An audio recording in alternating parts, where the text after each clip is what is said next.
whites and browns and Asians, and we're going to do a job on those that have done a job on us.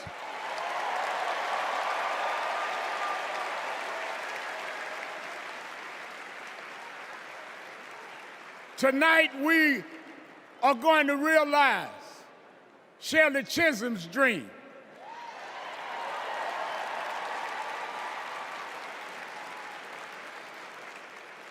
"52 years ago, I was one of the youth directors in her campaign for president. And 52 years after she was told to sit down, I know she's watching us tonight as a black woman stands up to accept the nomination for President of the United States.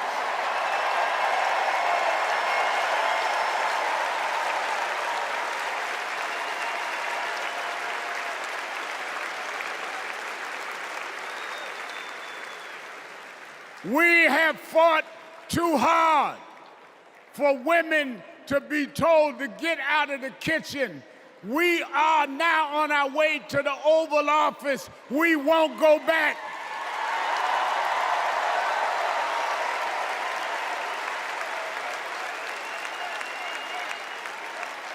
We fought hard.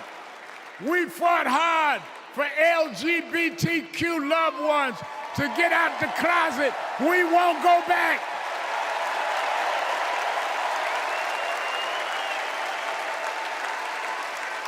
We fought hard for the right to choose, the right to education. We suffered and died and bled, went to jail to get the right to vote. We won't go back.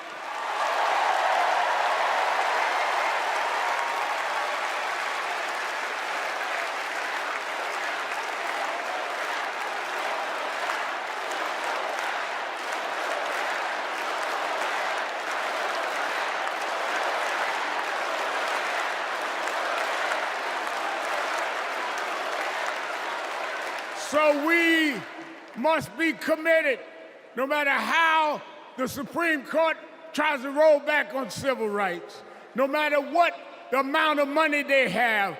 We are here because others fought and suffered for us, and we vowed tonight we won't go back.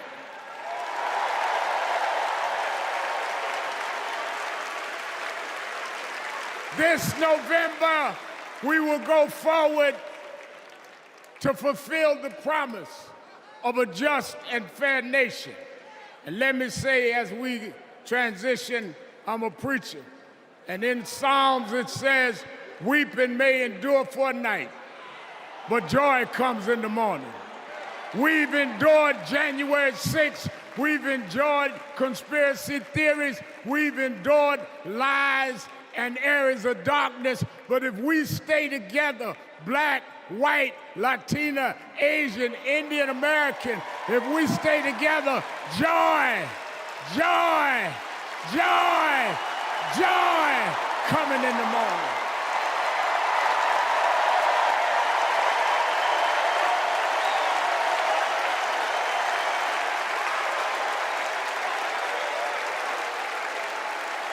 I want to now, since I was a teenager, I was mentored by Reverend Jesse Jackson. And Reverend Jackson taught us to fight for what's right. And now I want to bring out some young men that I fought for. I referred to them then. They were known as the Central Park Five. Now they are the Exonerated Five. Raymond Santana, Kevin Richardson, Yusef Salaam, Corey Weiss, the Exonerated Five.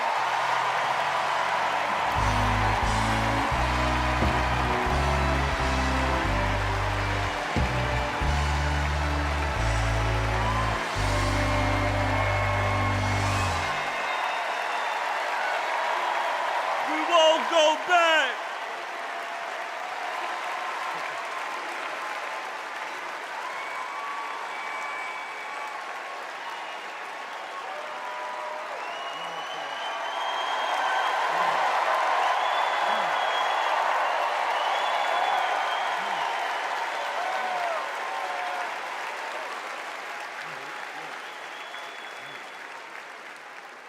Good evening, people. My name is Corey Wise. 35 years ago, my friends and I were in prison for a crime we did not commit. Our youth was stolen from us. Every day, as we walked into courtroom, people screamed at us, threatened us because of Donald Trump. He spent $85,000 on a full-page ad in the New York Times, calling for our execution.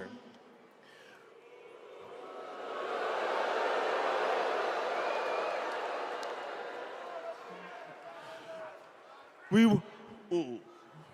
were innocent kids, but we served a total of 41 years in prison. Reverend Al Sharpton stood with us. Now, I'm proud to stand with him today.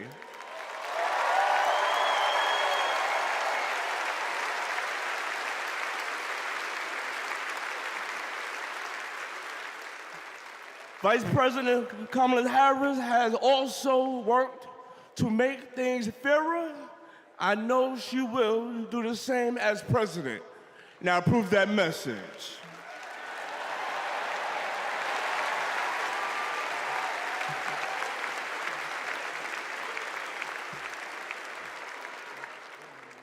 I love these guys.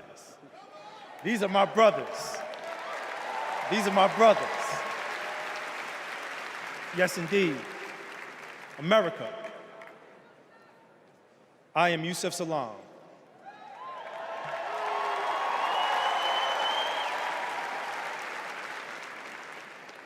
A New York City councilman representing my hometown of Harlem. That's right.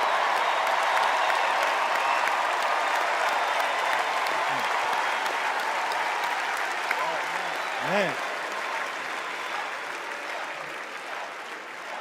Representing my hometown of Harlem, USA. And listen, as my friend Corey Wise just said, 45 wanted us unalive. He wanted us dead. Today, we are exonerated because the actual perpetrator confessed, and DNA proved it. That guy says he still stands by the original guilty verdict. He dismisses the scientific evidence rather than admit he was wrong. He has never changed, and he never will.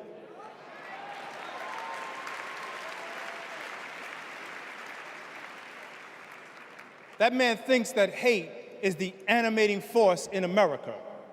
It is not. We have the constitutional right to vote. In fact, it is a human right. So let us use it. I want you to walk with us. I want you to march with us. I want you to vote with us.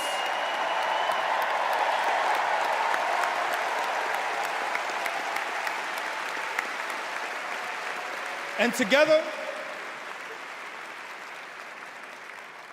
and let me tell you, this is going to be so beautiful. And together, on November 5th, we will usher in Kamala Harris and Tim Walz into the White House.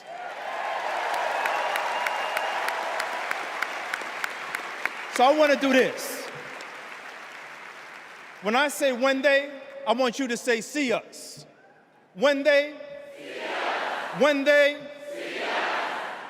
When they see us, America will finally say goodbye to that hateful man.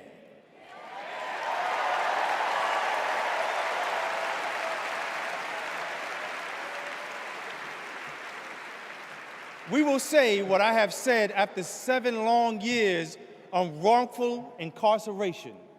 Free at last. Free at last. Free at last. Thank God Almighty, we are free at last. God bless you, and God bless the United States of America.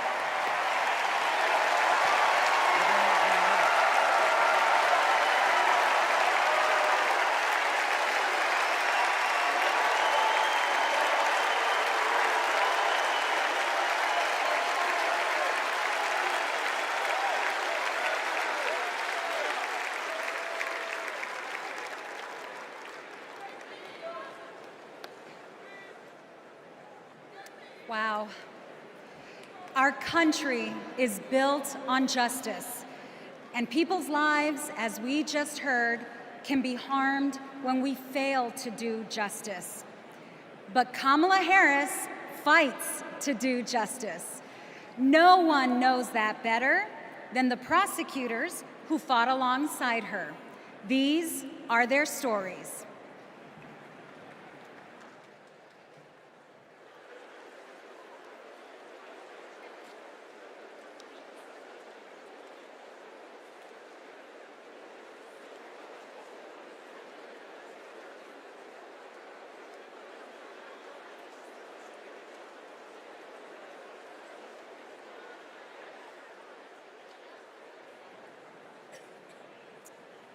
I'm Amy Resner.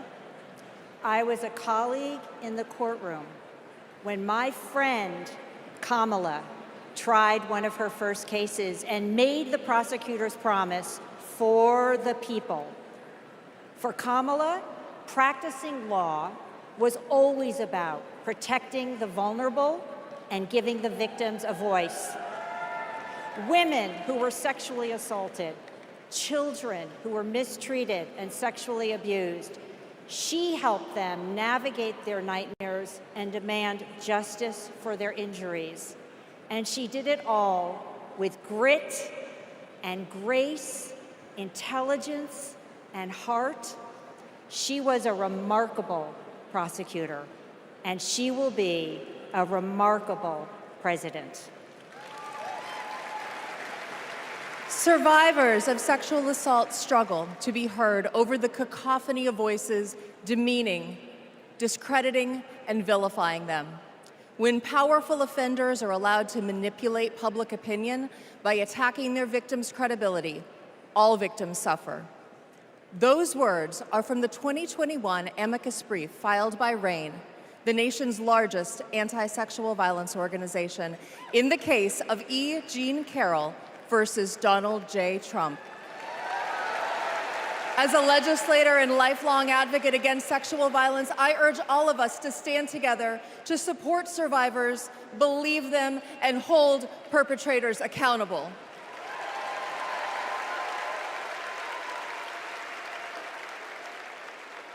I'm Lisa Madigan, former Attorney General of Illinois.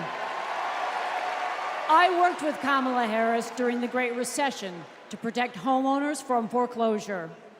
As Attorney General of California, Kamala met thousands of people on the verge of losing their homes and their faith in the American dream. She demanded big banks provide mortgage relief to allow families to stay in their homes. She stood her ground, and together, we prevailed. For as long as I have known her, Kamala Harris has always taken principled positions and never wavered. Thanks to Kamala's determination, countless Americans have a home they can call their own.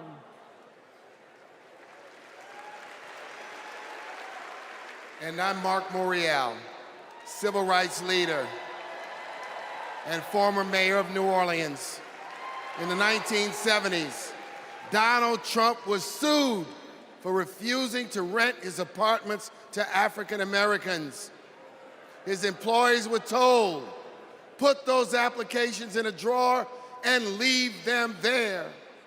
It was straight up housing discrimination. It was racism, and civil rights advocacy put an end to it.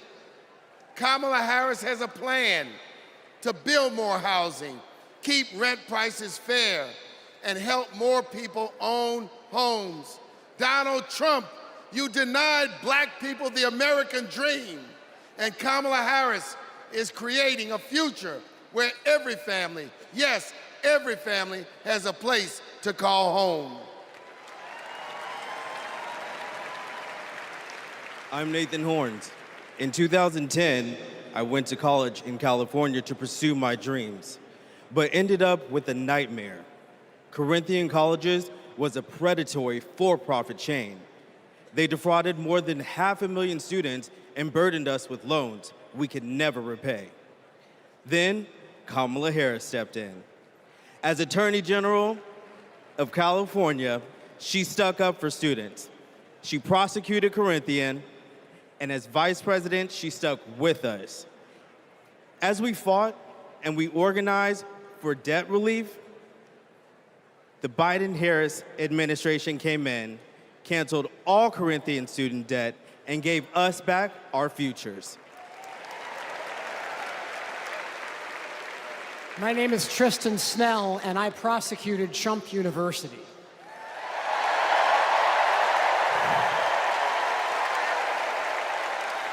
I interviewed over 100 victims of Trump's fraud, a retired police sergeant, an Iraq veteran with PTSD, a mother caring for her son with special needs. They trusted Trump. They believed that he would teach them his secrets and make their American dreams come true. But all they got was credit card debt and a fake diploma. Some lost their life savings, some lost their homes. Donald Trump ripped off his biggest fans and made $5 million in profit. Kamala Harris fought scammers like him, and as president, she will continue to fight for you, for us, for the people.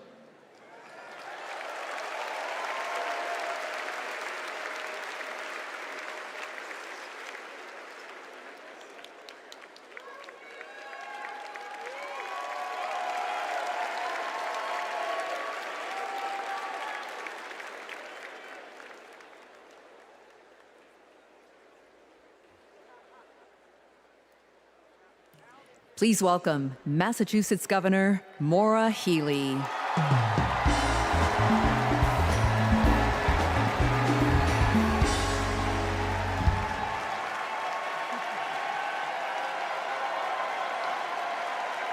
For the people.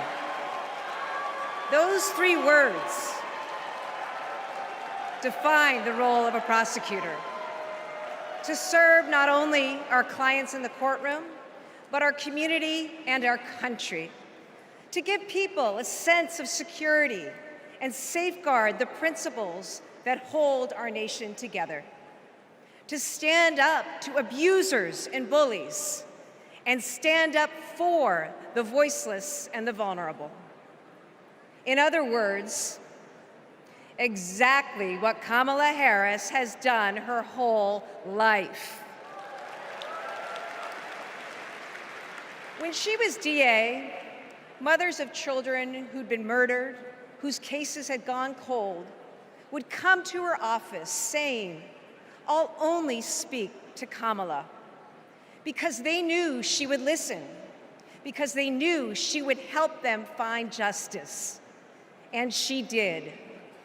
That's the Kamala Harris I know. A few weeks ago in Massachusetts, I watched a little girl meet the vice president. Her eyes were so wide, as open as the future. Kamala asked her about the summer, her basketball camp, and what position she likes to play. The little girl said to her, "Anything but defense." Kamala put her hand on her shoulder and replied, "Me too. I love offense." That's what it means to be for the people. Kamala Harris fights for all Americans. She stays on offense and she wins. And I know that she'll fight with the same passion, the same determination as President of the United States. I can't wait to see her prosecute the case against Donald Trump on the debate stage in September. We face a stark choice in this election: a felon and con man, or a dedicated prosecutor. The contrast between Donald Trump and Kamala Harris is clear. He obstructs justice. She upholds it. He swindles people. She serves them. He thinks he's above the law. She actually understands the law.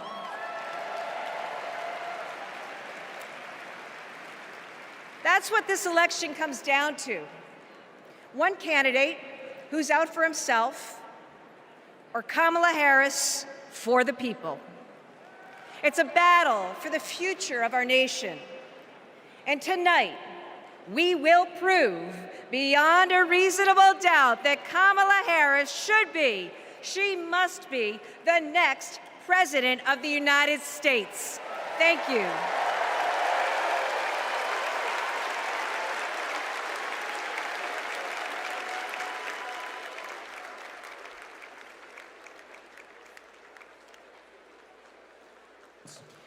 Please welcome survivor and advocate Courtney Baldwin.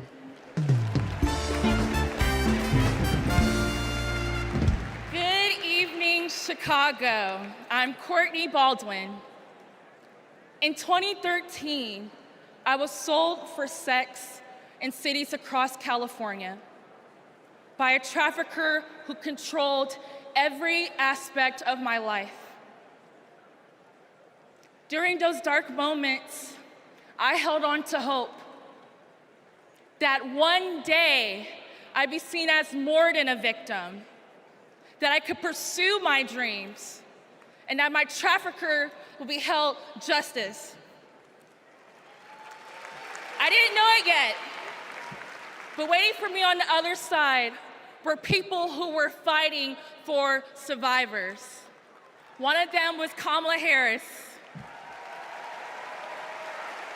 As California's Attorney General, she fought Backpage.com, the website that let me and thousands of others be bought and sold. She filed criminal charges against its owner that shut down the website for good. No one has ever done that. Vice President Harris is fearless, compassionate, and she still gives me hope. She's protected people like me her whole life, and I know she'll fight for us all as president. Thank you.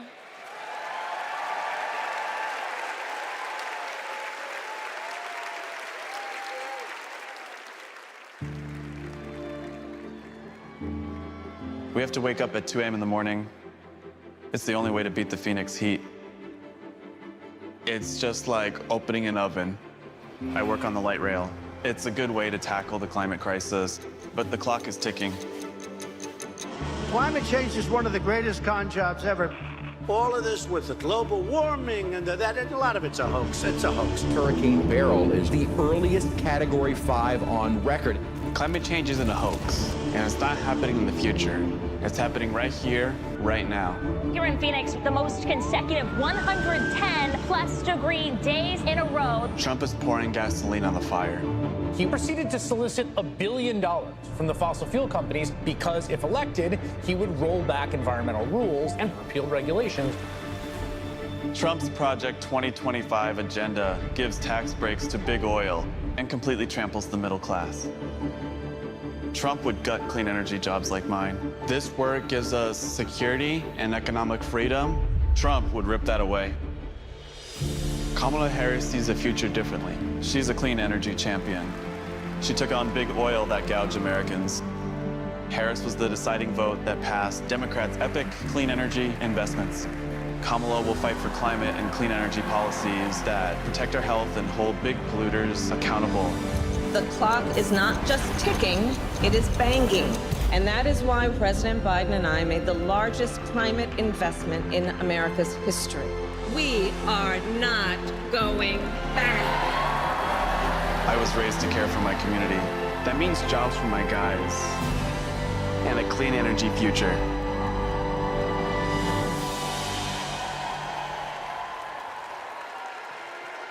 Please welcome former New Mexico Representative Deb Haaland.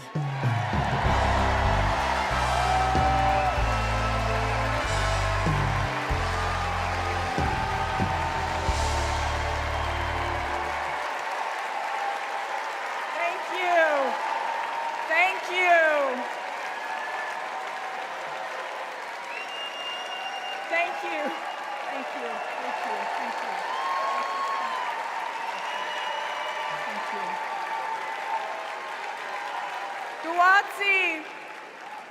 Guatsi Halpa, Duhinamet Etzakuitza Shuimi Hanu. In my Karis language, greetings, friends and family. My name is Kresh Turquoise, and I'm from the Turquoise clan. 35 generations ago, my ancestors built lives in the high desert of New Mexico. I am on this stage tonight because of them. While fishing with my dad and running through the desert with my cousins, I learned that we have a responsibility to take care of our planet. Donald Trump never learned that lesson. He called the climate crisis a hoax. He made it easier for big companies to poison our air and water. An American president must lead the world in tackling climate change. We need a president who understands that assignment. That's Kamala Harris.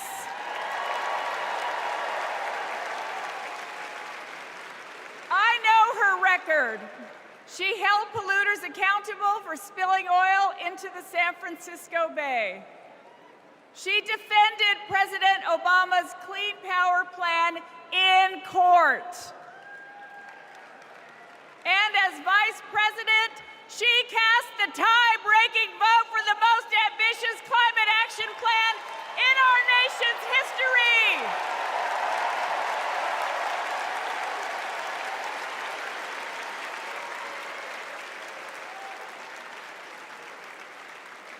Kamala Harris and Tim Walz will fight for a future where we all have clean air, clean water, and healthy communities. Let me go back to the lesson I learned in the desert Southwest. We all have a role in protecting our Earth for future generations. So let's all be fierce, and let's make Kamala Harris the next President of the United States. Thank you all so much. Thank you. Thank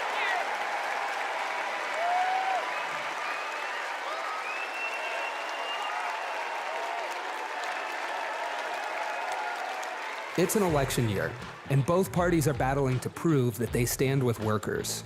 But sometimes, workers don't get the invite. Do you know where the auto workers are? I haven't seen anybody from the UAW. Nobody from the UAW?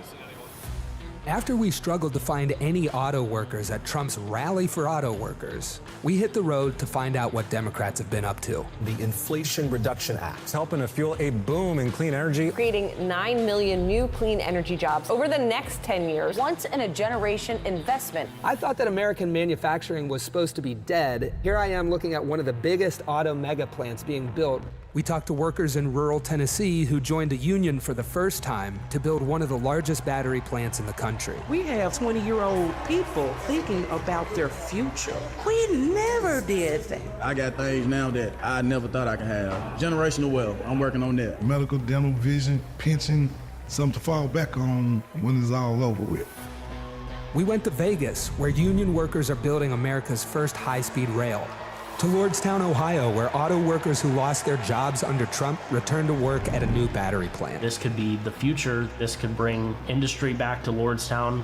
We saw it in its heyday, and here we are. We have the opportunity to make the battery. And Milwaukee, where workers are replacing every lead pipe in the city. It helps with the struggle. You don't have to struggle with 2, 3 jobs. You know, you can maintain with one job. This is my own neighborhood. This is your old neighborhood? Yes. Makes me feel good because I'm giving back something. It's easy for stories like these to get drowned out by fake worker rallies at non-union plants. Does anybody know that there's a Donald Trump event just an hour away from here? Yes, no? No. Was anybody invited to it? But over the last 4 years, only one party has invested trillions in clean energy, bringing back manufacturing and rebuilding infrastructure, putting workers at the center of it all. And this is just the start. Please welcome John Russell.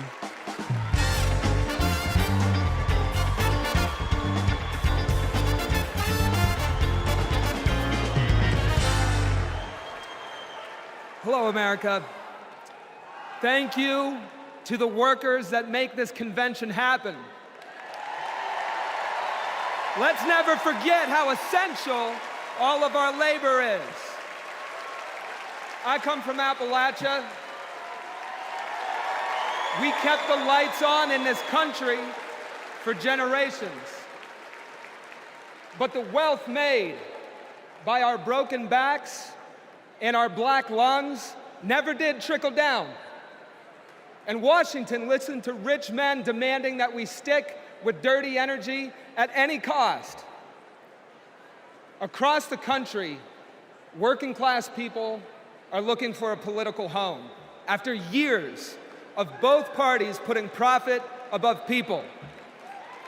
Now, Trump, a billionaire, says that he'll take on the elites, but then he promises handouts to big oil, and he punches down at anyone with the guts to be different. But populism that insists we are too different to get along, is just divide and conquer by a different name. There's another sort of populism with roots in this party that we in West Virginia know well. They called us rednecks back in the 1920s because striking workers from all different races wore red bandanas around their necks as they fought and died for respect and a living wage. Their fight yesterday is our fight right now, right now. It is our choice to build on this progress and to create a political home for the mass of working Americans fighting for control over their government, their workplaces, and their planet. And it is our moment to live up to. Let's get after it. Thank you very much.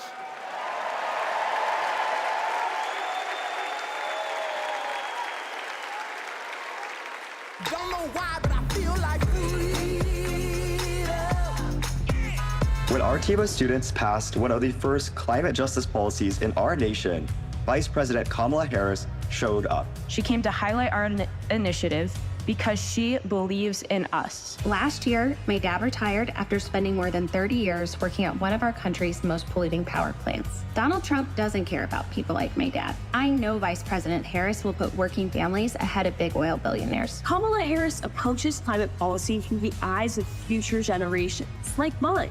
As new voters and as new leaders, I'm excited to join Harris in the fight for our future.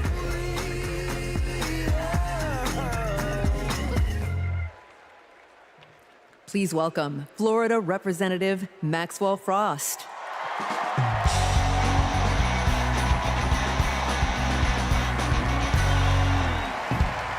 I'm Maxwell Alejandro Frost, and I'm proud to be the first member of my generation in Congress. I'm also proud to represent Central Florida. You might expect me to talk about how climate change will impact our future, but as a Floridian, as a Florida man, I'm here to tell you that the climate crisis isn't some far-off threat. It is here. Donald Trump and J.D. Vance think they can divide us by saying this crisis is some type of hoax. But I've walked the streets of communities that have been forced to rebuild after hurricane flooding destroyed their homes. I've heard the stories of immigrant farm workers made to work in horrid conditions exacerbated by this crisis. And I felt the scorching record heat and know that climate change can sometimes feel like an unstoppable force. But with our movement and with organizing and an administration that cares, we are making progress. Kamala Harris and Joe Biden have proven that tackling this crisis creates jobs, that investing in clean energy protects our health, and that investing in mass public transit builds strong communities. And we must always remember that peace is essential to our climate and war destroys our environment. This election is about every drop of water that we consume and every breath we breathe. Fighting the climate crisis is patriotic. And unlike Donald Trump, our patriotism is more than some damn slogan on a hat. It's about actually giving a damn about the people who live in this country. Because when you love somebody, you want them to have clean air. When you love somebody, you want them to have safe drinking water. And when you love somebody, you want them to have a dignified job. And so, America, it's simple. Let's get to work and elect Kamala Harris and Tim Walz for our planet, for our future, for our present, and for our people. God bless.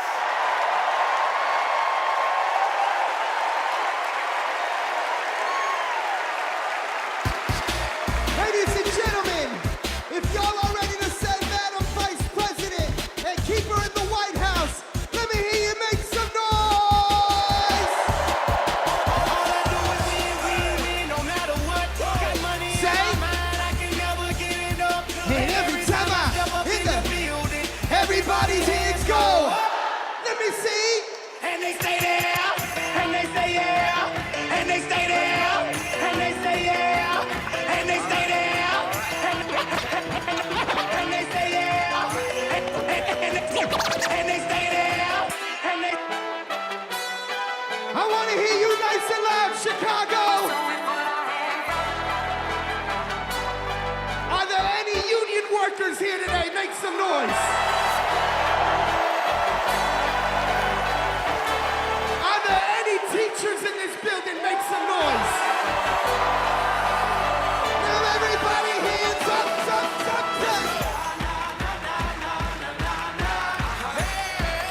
Whoa. Thank you, ladies and gentlemen. I'm DJ Metro. We'll be back for more.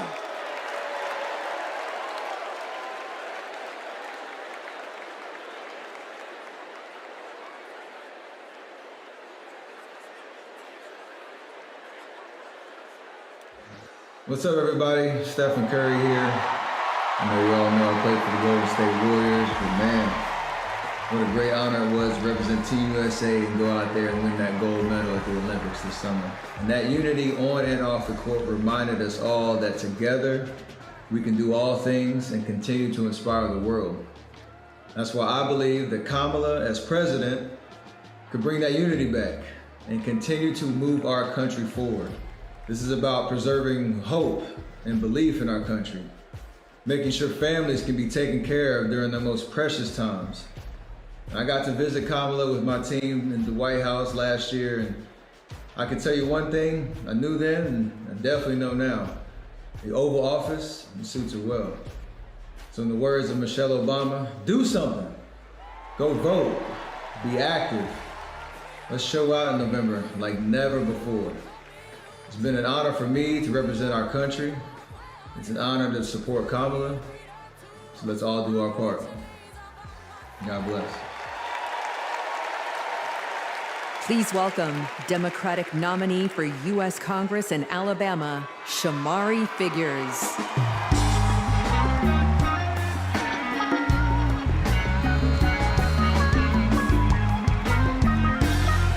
Good evening, America.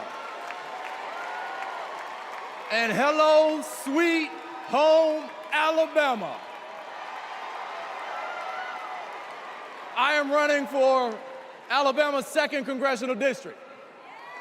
This is the district that gave America the Tuskegee Airmen, Rosa Parks, Fred Gray, and it is the birthplace of the civil rights movement in Montgomery, Alabama. And of course, this district is home to Mr. Good Trouble himself, Congressman John Lewis. Look, my pathway to this stage was paved by a legacy of fighters. Fighters that include my mother, Alabama State Senator Vivian Davis Figures, who is here at her 11th DNC.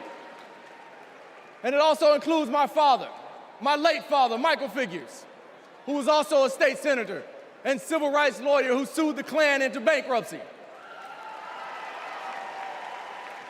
Listen, all of America, all of us owe a debt to courageous freedom fighters, both known and unknown, a debt that can never be repaid.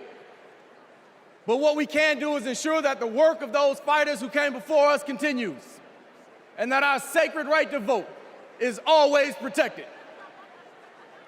Kamala Harris gets this. She's working to protect our freedoms every single day. And that's why she will sign into law the John Robert Lewis Voting Rights Act once it is introduced again by Congresswoman Terry Sewell.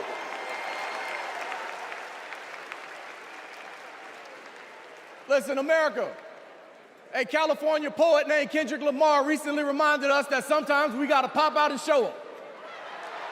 Well, America, it's time we pop out and vote. It's time we pop out from California to Alabama and all across America, and we show them that we are not going back, we are going forward, and we are going forward with Kamala Harris as the next president of the United States of America. Thank you, God bless you, roll tide, let's go win this thing.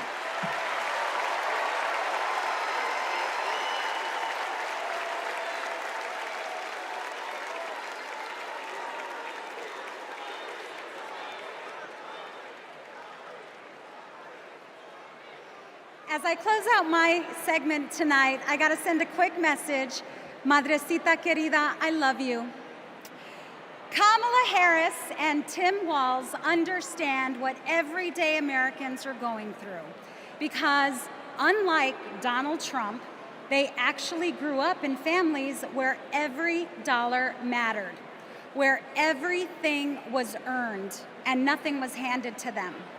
Our next speaker knows something about that too.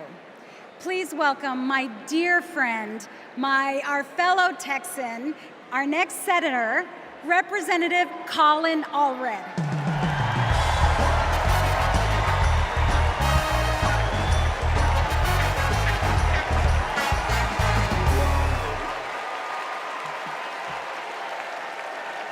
All right.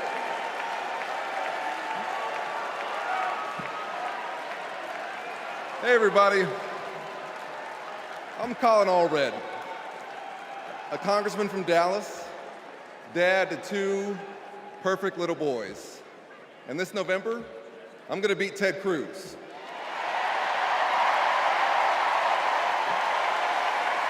And I'm so proud to be here to support our next president, Kamala Harris. You know, like Kamala, I was raised by a single mom. Mom was a public school teacher who often worked two jobs to make ends meet.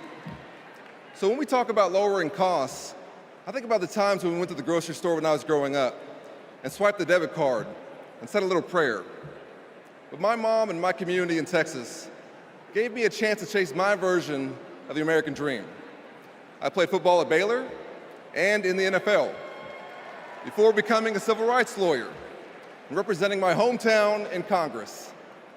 Now I'm the guy who's going to turn Texas's Senate seat blue.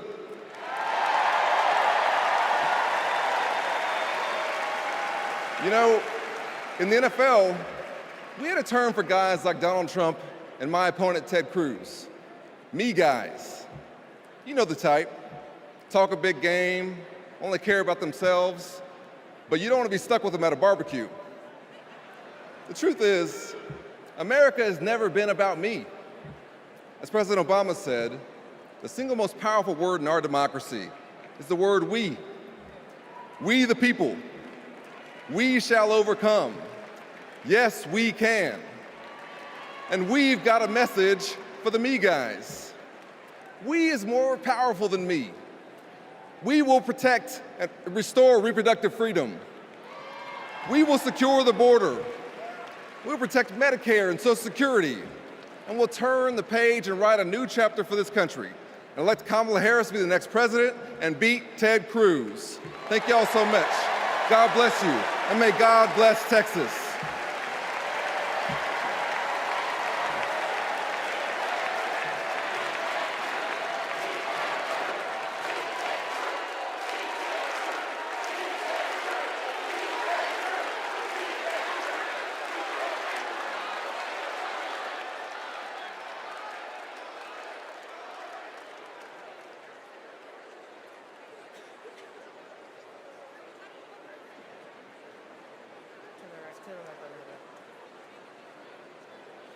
I'm Anya Cook.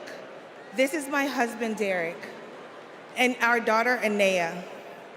2 years ago, a miscarriage nearly killed me. At 16 weeks, my doctors told me to prepare for a stillbirth. I needed care. But my state's abortion restrictions kept it from me. I miscarried in a bathroom.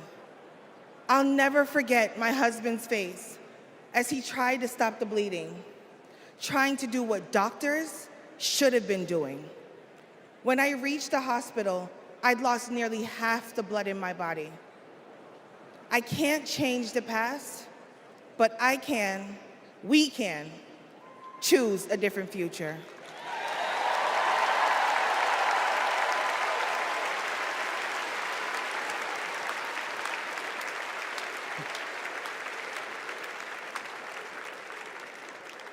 I'm Craig Sicknick, and this is my mother, Gladys. My brother was a U.S. Capitol Police officer, Brian Sicknick, a hero who died after defending our country on January 6th.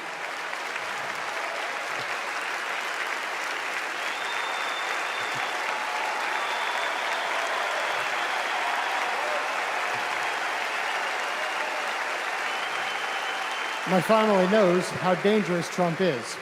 He incited the crowd while my brother and his fellow officers were putting their lives at risk. We need a real leader, not an autocrat who is stuck in the past. Brian, we miss you every day.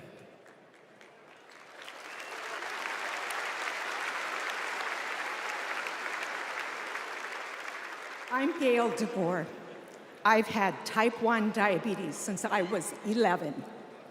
Stressing about insulin cost has been a constant in my life.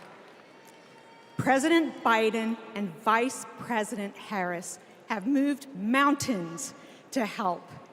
Medicare can finally negotiate prescription drug prices.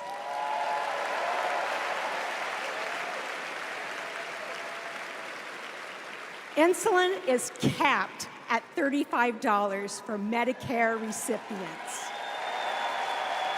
And when elected, Kamala Harris plans to extend that cap to the rest of us.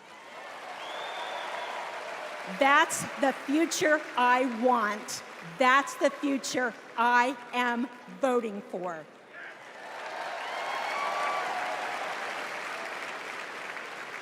I'm Wani Romero, owner and CEO of Mothership Coffee in Las Vegas.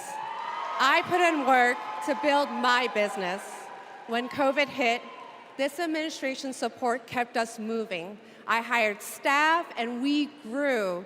We've more than doubled in size since the pandemic, and it's just not us. Over the last 4 years, 19 million new business applications have been filed. Like Trump, I grew up in Queens, but unlike him, I built my business with grit. That's my story. That's the American story. Let's turn the page on Trump.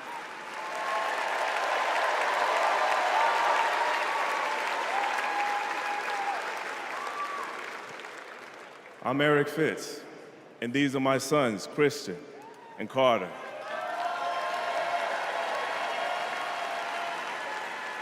I always try to set an example for my boys, to teach them compassion, accountability, and resilience. I want those values to be reflected in our leaders. I don't want to have to turn off the TV because our president is lobbing insults or telling lies. I'm tired of all of the hate.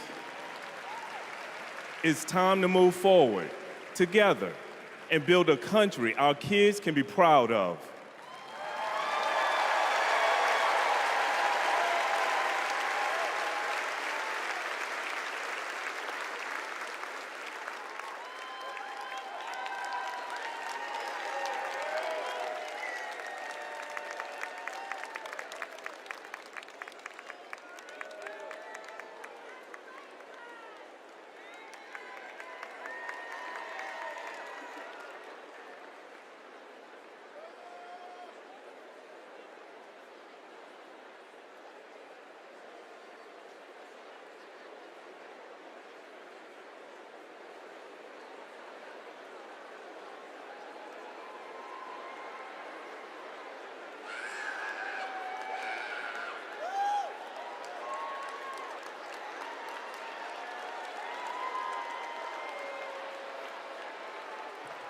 Please welcome the Bulls' official drumline, Chicago's own Pack Drumline.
Party's not over, Chicago!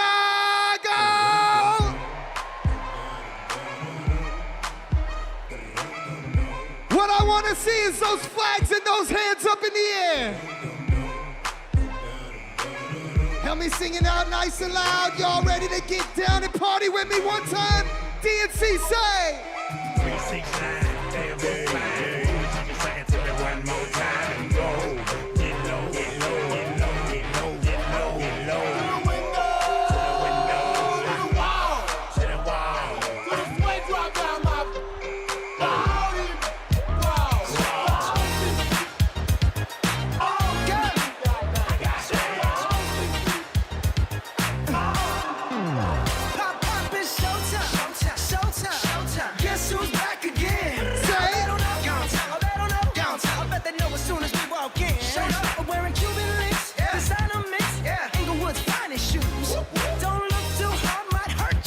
Known to get the Let me hear you say, oh. I'm a dangerous man with some money in my pocket. Keep up. So many pretty girls around me and they're waking up the rocket. Keep up. Why you mad? Fix your face. Ain't my fault they all be jacking. Keep up. Players only. Come on, put your pinky rings up to the moon. Girls, what y'all trying to do? 24 karat magic in the air. Head to toe, so where? Look out, look out, look out. This ain't Texas. Ain't no hold'em. So lay your cards down, down, down, down. Say! Park your Lexus and throw your keys up. Stick around, round, round, round, round. Nice and loud. And I'll be damned if I can't slow dance with you. Come pour some sugar on me, honey, too. It's a real live boogie and a real live hold down. Don't be a come take it to the floor now. Woo! There's a tornado in my city. At the basement, that ain't pretty. Rugged whiskey, we surviving. A red cup kisses, sweet redemption, passing time, yeah. Ooh, one step to the right, we headed to the dive bar we always thought was nice. Ooh, run me to the left and spin me in the middle, boy. I can't read your mind. This ain't Texas, ain't no hold'em. So lay your cards down, down, down, down. So pop your Lexus and throw your keys up. Stick around, round, round, round, round. One more time, nice and loud. And I'll be damned if I can't slow dance with you. Come pour some sugar on me, honey, too. It's a real live boogie and a real live hold down. Don't be a take it to the, take it to the.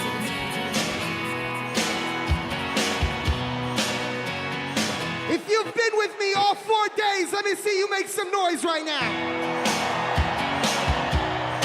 And if this is your first convention, let me hear you make some noise. I was born in a small town, and I live in a small town. I died in a small town, oh, small communities. All my friends are from small town.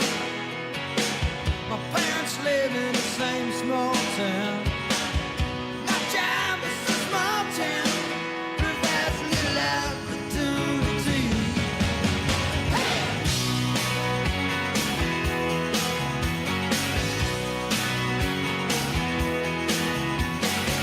Educated in a small town, taught to fear Jesus in a small town.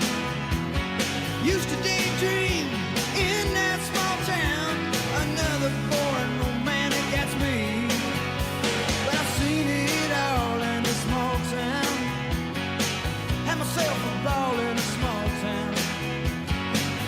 Met an LA dollar, brought him to this small town. That small town, just like me. Hold on inside. No, I cannot forget from where it is that I come from. I cannot forget the people who love me. Yeah, I can be myself here in this small town, and people let me be just what I want to be.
I've been stumbling on good hearts turn to stone. The road of good intentions is gone dry as a bone. We take care of our own. And we say, we take care of our own. One more, wait.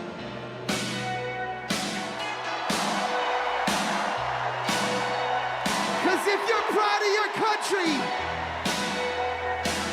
and you're ready to send Madam VP and keep her in the White House, make some noise.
Ladies and gentlemen, I hope you enjoyed yourself with me.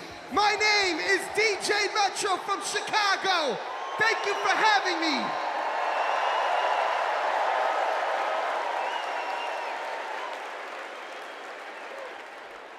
Here we go.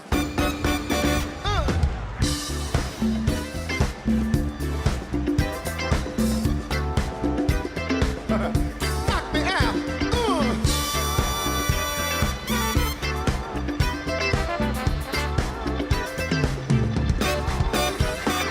Superhighway, coast to coast, easy to get anywhere. On the transcontinental overload, to slap behind the wheel. How does it feel? There's no destination. Too far and somewhere on the way. You might find out who you are. Living in America, eye to eye, station to station. Living in America, hand in hand, across the nation.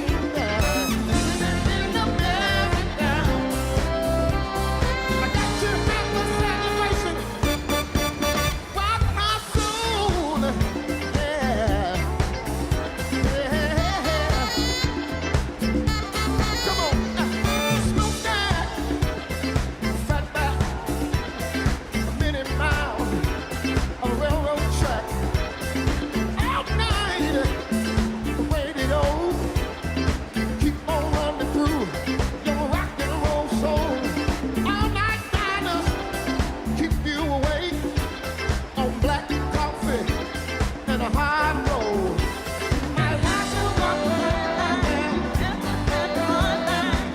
but everybody's working overtime. Living in America, eye to eye, station to station.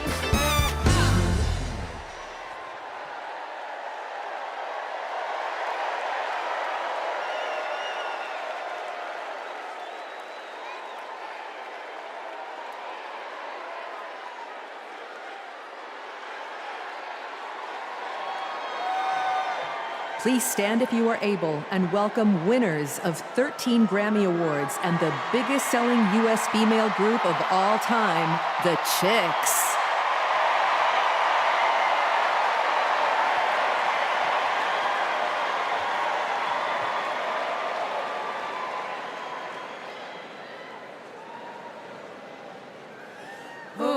say, can you see by the dawn's early light what so proudly we hailed at the twilight's last gleaming, whose broad stripes and bright stars through the perilous fight o'er the ramparts we watched were so gallantly streaming, and the rockets' red glare, the bombs bursting in air, gave proof through the night that our flag was still there.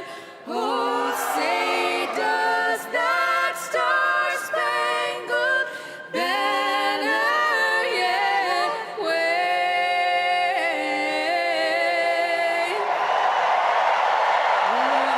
Land of the free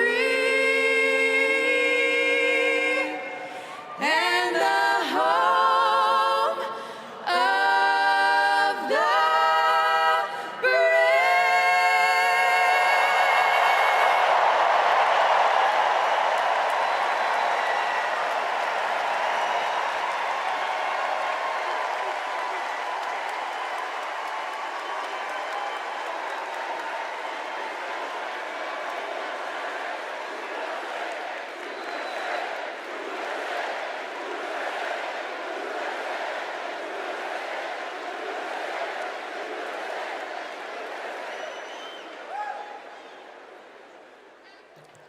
Please welcome Kerry Washington. Welcome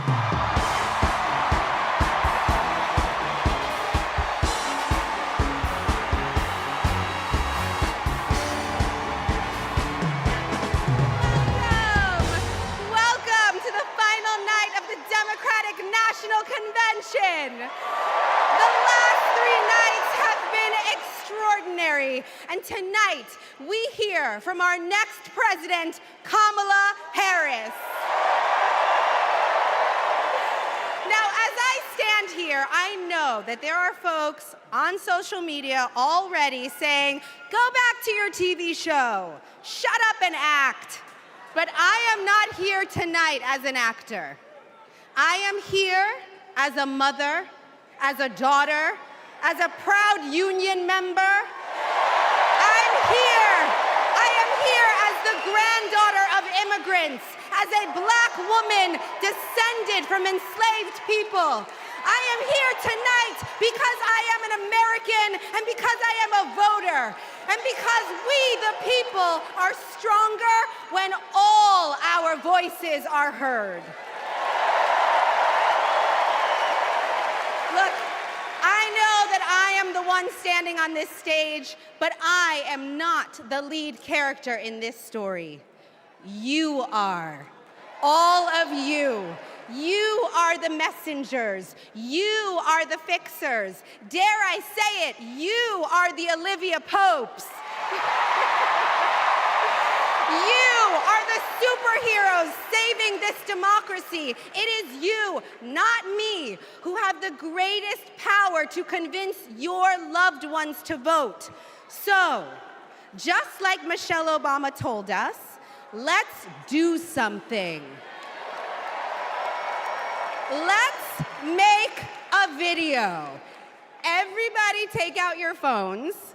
Everybody take out your phones. We're gonna make a moment. Can somebody bring me my phone? I wanna capture this historic moment and share it with the people that we love. Oh, hi! How about you doing? Come on over here.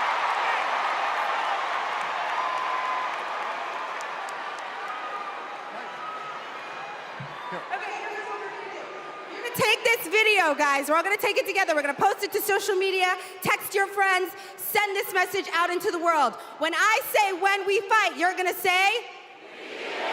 Are you ready? Okay, let's record. We're recording. You ready, Tony? Yep, I'm ready. Okay, ready?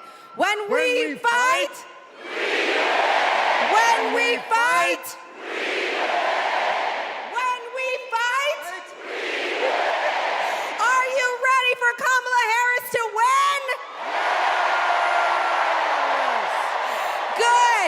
Because when Kamala wins, America wins.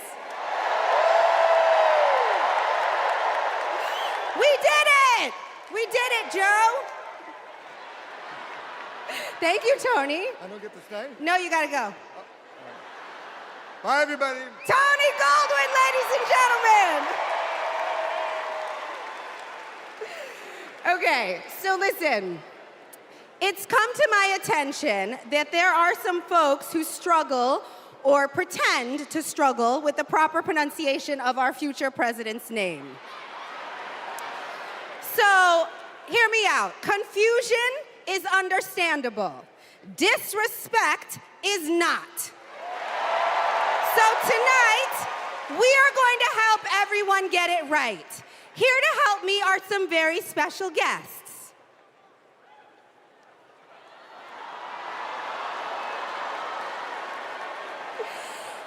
Thank you, ladies. Can you tell us your names?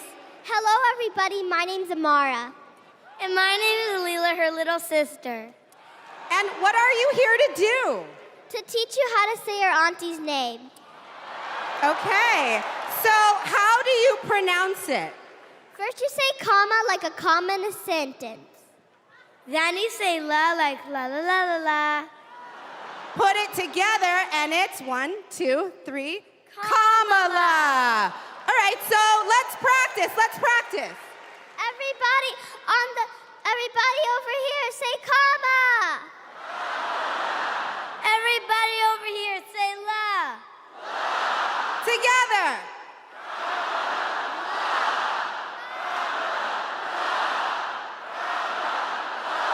For president!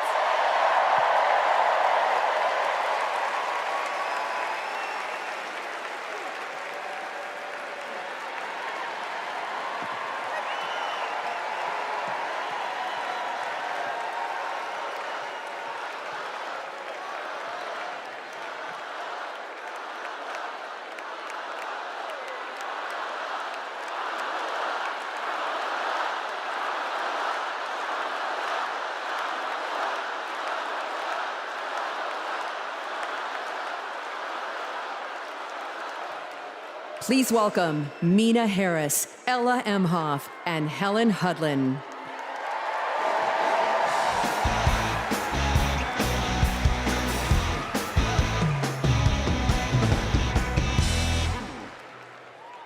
Hi, I'm Mina. I'm Ella. And I'm Helena. I grew up in Oakland, California, in a house full of extraordinary women. My mom, my grandma, and my auntie, who showed me the meaning of service, helping her sister, a 17-year-old single mom, fighting for justice for the American people, and still cooking Sunday family dinner. She guided me, now she's guiding my own children, and I know she'll guide our country forward. Kamala came into my life when I was 14. Famously a very easy time for a teenager. Like a lot of young people, I didn't always understand what I was feeling. But no matter what, Kamala was there for me. She was patient, caring, and always took me seriously. She's never stopped listening to me, and she's not going to stop listening to all of us.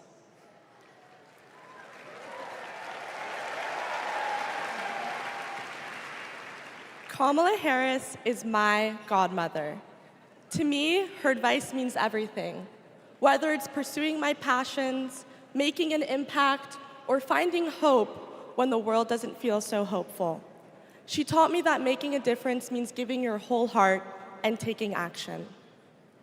She's fighting for economic opportunity, LGBTQ+ equality, and reproductive freedom, because we are not going back. She's fighting for social justice, health justice, environmental justice, and she isn't alone. We're all in this fight together. So let's keep up the fight, let's keep up the joy. And let's elect this extraordinary woman as our next president.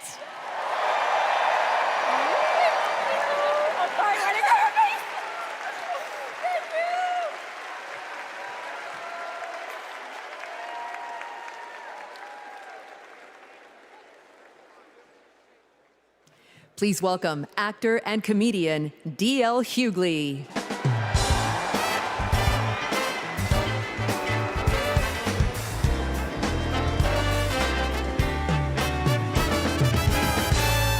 Hey now, hey Chicago, how y'all doing? What's happening in California? Now, wait, where those AKAs at? Where they at? You know what? In 3 months, ain't gonna be no living with y'all. I can tell you this, I don't blame Donald Trump for not wanting to debate Kamala. I've been married to a black woman for 40 years and I ain't won one debate. I'm owing $93,000. Now, of course, Trump is saying that Kamala isn't black. I guarantee you this, Kamala's been black a lot longer than Trump's been a Republican.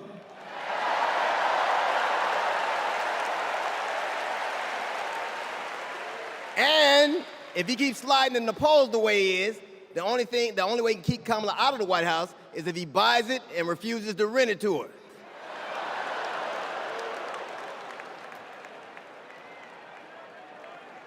Of course, Kamala's getting broad support. They got black men for Kamala, white men for Kamala, Latinos and Asians for Kamala. They even have Republicans for Kamala. Republicans for Kamala. I guess Donald Trump will finally know what it's like when you get left for a younger woman.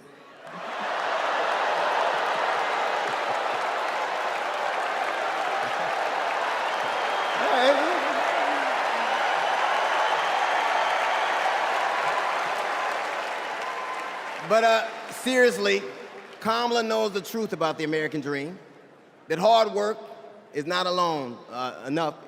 Hard work alone is not enough to succeed. That you need access and information and opportunity. And she knows that some folks are often denied those very things. As president, she will give each and every one of us a fair shot in life.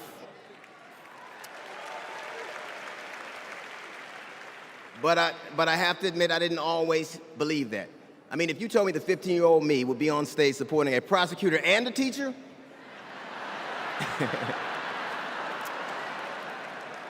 there is no way that I would have believed you. But because of that, I made assumptions about Kamala's record. And I often repeated them to a lot of people. Then one day, Kamala invited me to her house. She put her hand on my shoulder and she asked me to do some research. Something I had never done. Something a lot of people I know had never done before. Imagine attacking someone's character without a single Google search. So I did what I should have done in the first place. I learned that she had done for us exactly what she promised to. I believe that your apology should be as loud as your accusation, and I'm here apologizing in front of the whole damn world. I am. I was wrong. I was wrong, and I'm so very glad I was wrong because, Kamala, you give me hope for the future, a future where my grandchildren, Nola and Stevie, had the freedom to control their own bodies, where they have the opportunity to go as far as their wits and their talents would take them. That future, ladies and gentlemen, is possible, but only if we elect Kamala Harris as the 47th President of the United States of America.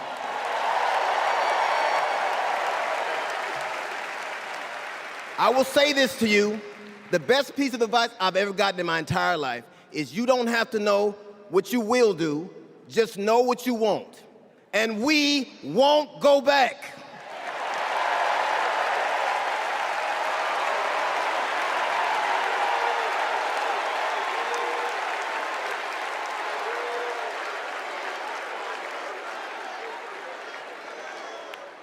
The energy in this room is electric. And you can feel it everywhere, all over the country. In the coming weeks, I want us to find ways to maintain this energy and this joy and this commitment, because there will be days when the work ahead seems impossible. And when that happens, I know what I do. I get involved, I get engaged, I ask myself, how can I be of service to my community? Because community is why we do this, am I right? Yes, we do this for our children, for our parents, for our teachers and care workers who treat our loved ones like their own. We do this for working families who make this country thrive. We do this for the planet and for each other. We do this for justice and for peace and for democracy. And as we are about to hear, we do this for the safety of our communities.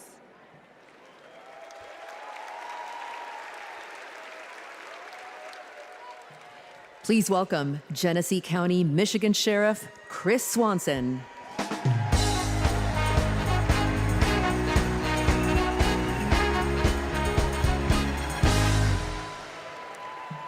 My job is to protect people, all people.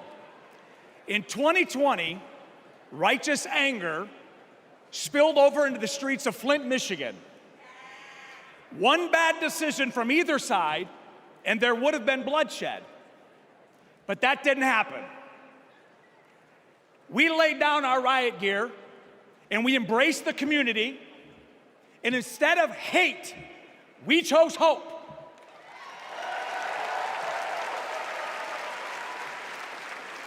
On January 6th, the opposite occurred. That day was paved with division, deceit, and denigration.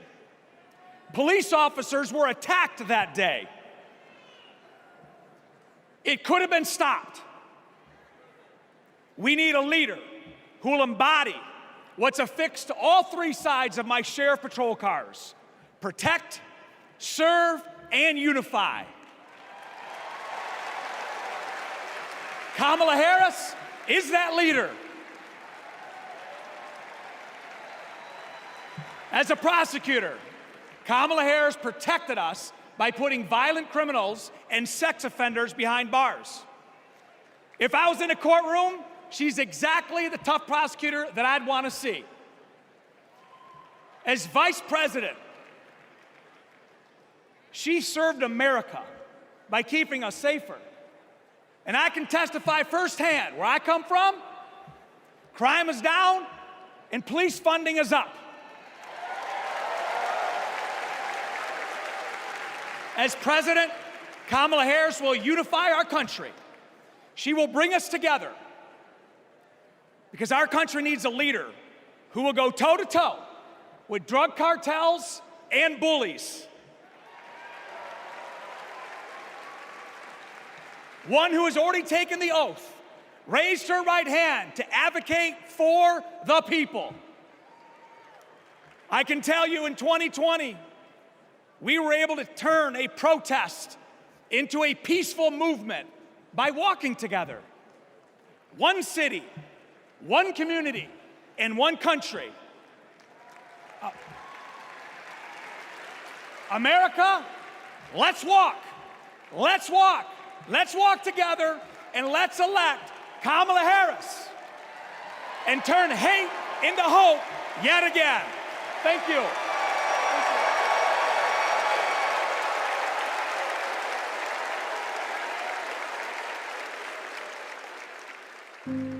We were contemplating adopting, and then, out of nowhere, I got pregnant. Jordan was so much fun as a child. When all of a sudden... Oh my God, somebody's shooting! 3 of those rounds he aimed at Jordan. Jordan didn't deserve to die that way. Reports of an active shooter at a high school. These students have now lived through so many of these shootings since they were born almost. We were praying and crying. I don't know how we're alive. An active shooter at an elementary school in Uvalde, Texas. Multiple children have been killed. Most of the body so mutilated that only DNA tests or green Converse could identify. Trump did nothing on guns and was proud of it. There was great pressure on me. We did nothing. After a mass shooting in Iowa, Trump said, I have to get over it. "You never get over it." Kamala Harris and Joe Biden refused to get over it. As district attorney, she got illegal guns off the street. As Attorney General, she took on transnational crime rings and stopped gun trafficking. As Vice President, she helped pass the most sweeping gun violence legislation in 3 decades, keeping guns out of the hands of criminals, expanding background checks, closing loopholes. We'll finally pass red flag laws, universal background checks, and an assault weapons ban. Kamala understands the fight we're in. The power is with the people. And gives people like me, survivors like me, hope.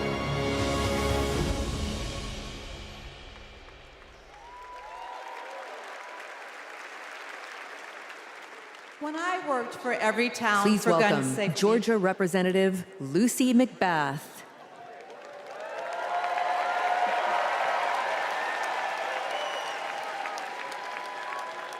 When I worked for every town for gun safety and moms demand action for gun sense in America,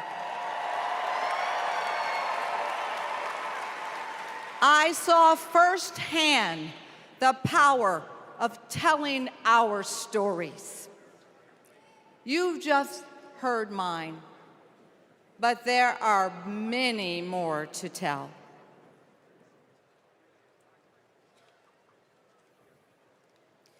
On December 14th, 2012, I walked into Sandy Hook School. I stopped at the office, chatted with my principal, then started my day with my second graders. Suddenly, a loud crash, like metal folding chairs falling. 154 gunshots blaring. Hiding in the coats, trying to sing with my students, trying to read to them, trying to drown out the sounds. Terror, crying, running. I carry that horrific day with me.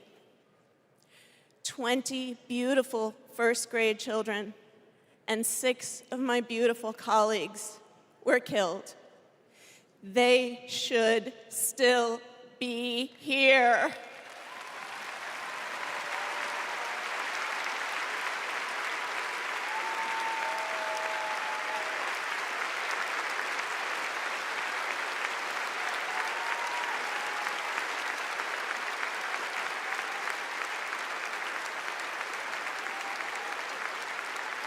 It's 10:30 a.m. at Robb Elementary in Uvalde. The school is recognizing my 10-year-old daughter, Lexi, for receiving all A's. She receives a Good Citizen Award, and we pose for photos. She wears a St. Mary's sweatshirt and a smile that lights up the room. 30 minutes later, a gunman murders her, 18 classmates, and 2 teachers. We are taken to a private room where police tell us she isn't coming home. Uvalde is national news.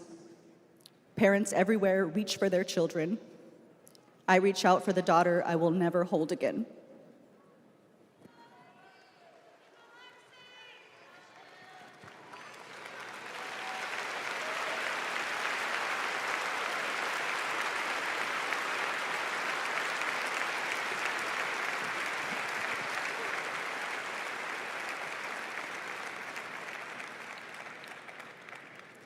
My niece, Sandy Patrice, was 22. She drove to Myrtle Beach for sun and fun and motorcycle parades. Hours later, my phone rang. Shooting on the beach. No one can find Sandy. I stayed calm. You see, my mother, Patricia Ann, had been shot and killed by an abusive partner. I was calm then, too. I got to handling business. I called relatives, the police, hospitals, and I kept calling, voice steady, heartbeat pulsing. Then I was connected to the coroner. 10 years of waiting, and Sandy's murder is still unsolved. I'll keep calling, and I'll keep fighting.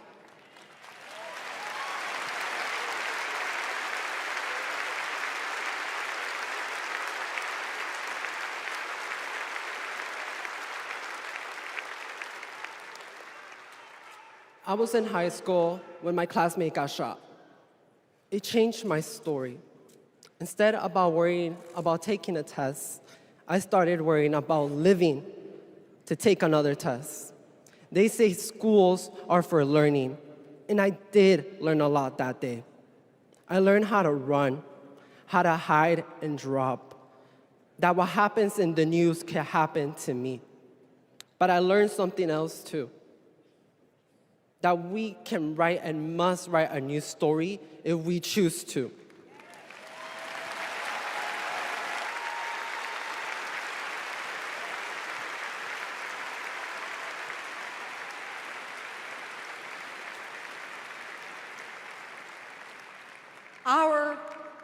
Our stories of loss.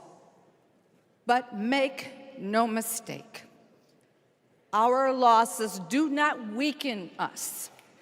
They strengthen our resolve. We will secure safer futures that we all deserve. We will organize. We will advocate. We will run for office.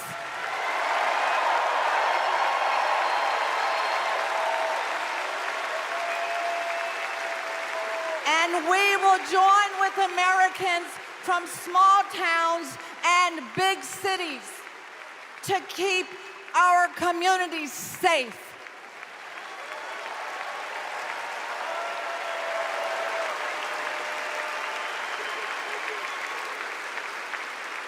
And we will elect leaders like Kamala Harris,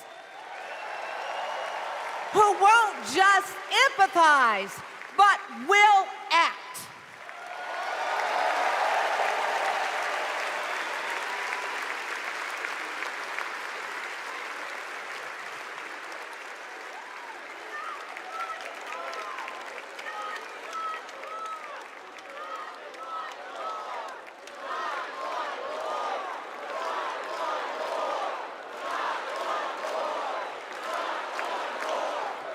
Please welcome former Arizona Representative Gabby Giffords.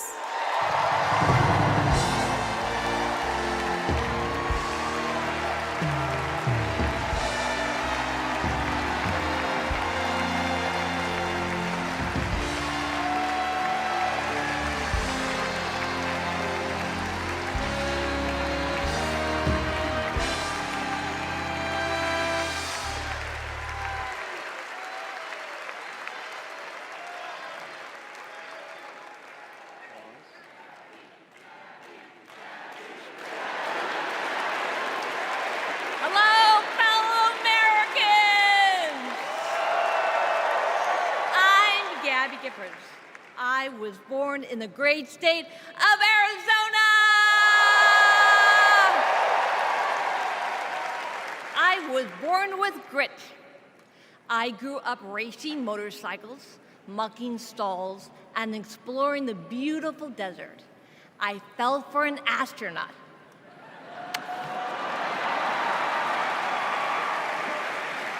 For 5 years, I served in Congress from a swing district. Everybody called me a rising star. Then on January 8th, 2011, a man tried to assassinate me. He shot 19 people. He killed 6. Terrible, terrible day. I almost died, but I fought for my life and I survived.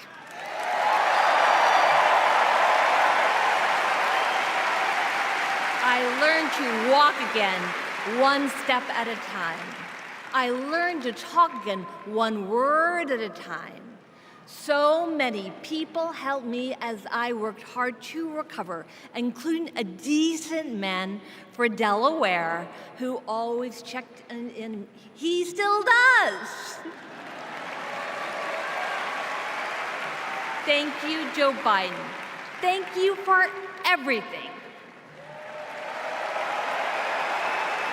Joe is a great president. My friend Kamala will be a great president. She is tough. She has grit. Kamala can beat the gun lobby. She can fight gun trafficking. Kamala stood up to Wall Street and the drug company. She will protect abortion access. She will defend our freedom. She saved lives. Join me in voting for Kamala Harris. Bravo! Thank you. Woo!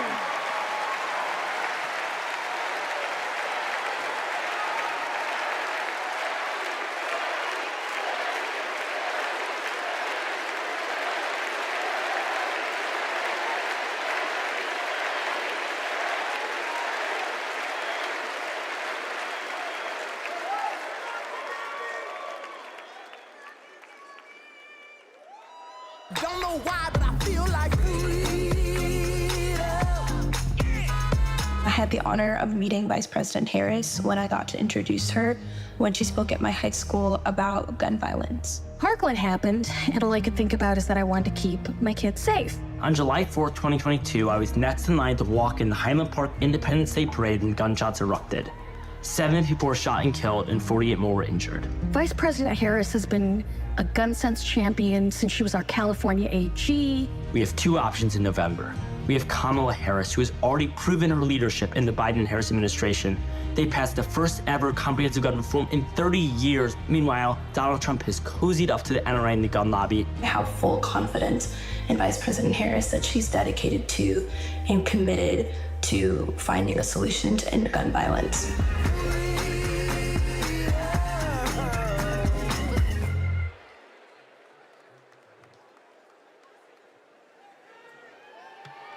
Please welcome 3-time Grammy-winning singer-songwriter and global pop icon, Pink.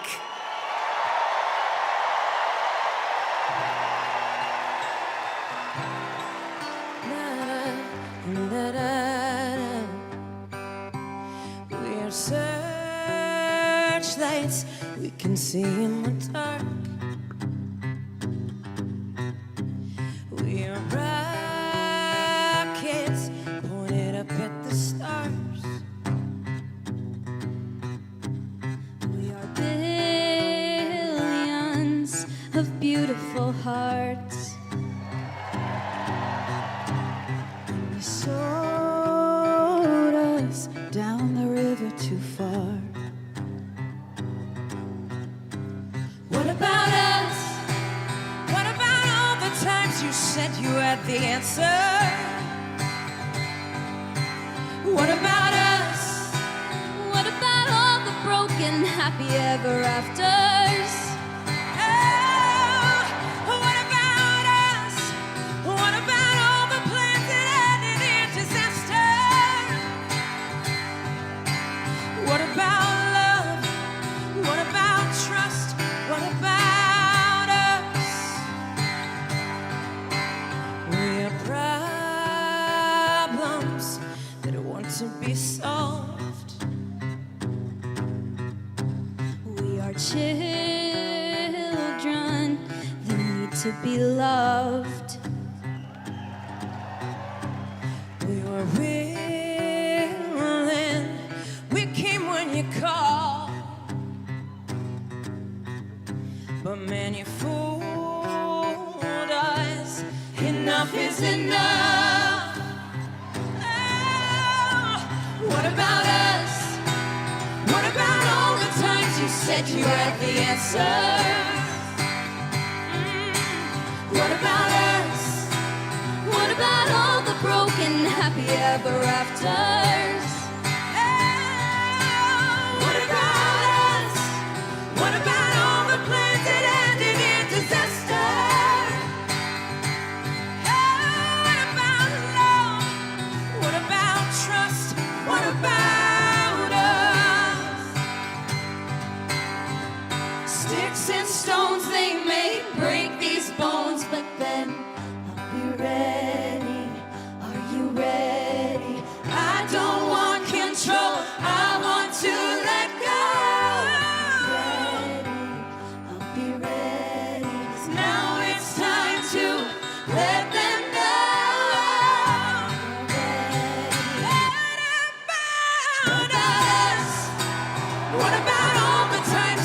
left you at the answers. So what about us? What about all the broken happy ever afters? What about us? What about all the plans that ended in disaster? What about love? What about trust? What about us? What about us? What about us? What about us?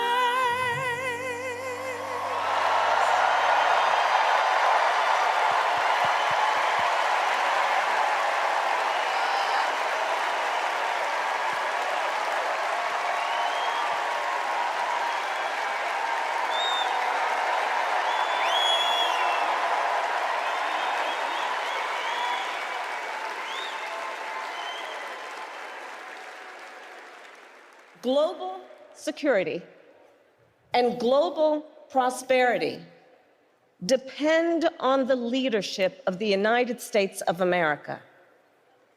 And a strong America remains indispensable to the world. Our democratic ideals of freedom and liberty inspire billions, and our military is the strongest in the world. Our military is a force that underwrites global stability and our national security.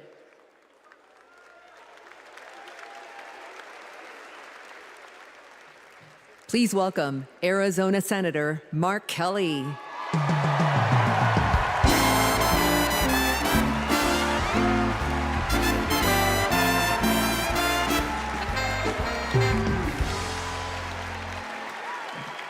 Hello, Chicago. Hello, Democrats.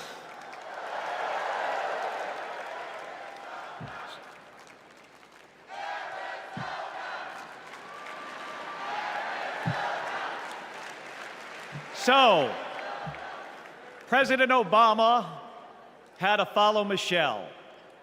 I had to follow Gabby and Pink. Gabby amazes me every single day. She was able to walk out and address you tonight because she's a fighter. And thanks to a team of doctors, nurses, and especially her speech therapist. We all need a team. I've flown into space 4 times. I've flown into combat nearly 40 times. Not once did I do that by myself. It took a team to accomplish a mission. It always does. I flew in the Navy during the first Gulf War.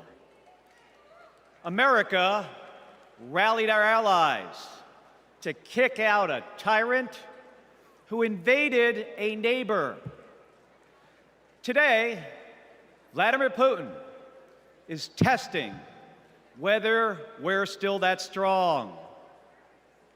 Iran, North Korea, and especially China watch closely.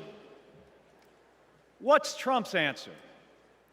He invited Russia to do, and these are his words, not mine, whatever the hell they want.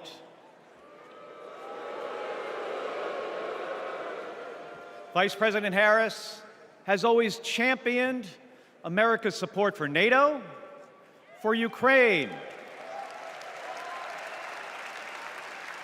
and for the Ukrainian people. On the Senate Intelligence Committee, she investigated Russian interference in our election.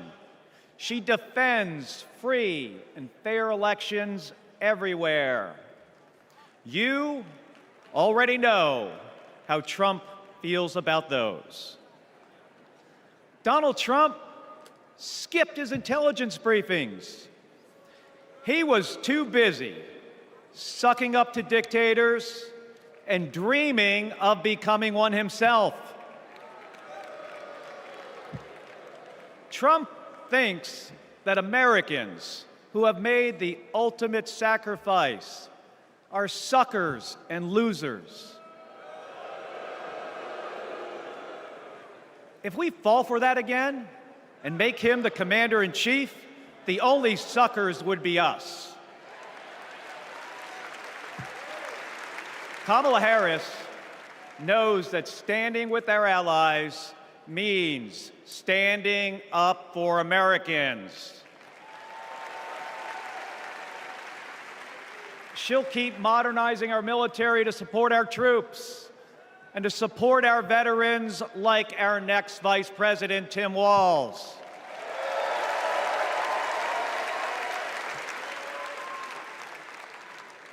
The world laughs at Trump, literally. But folks, it is not funny.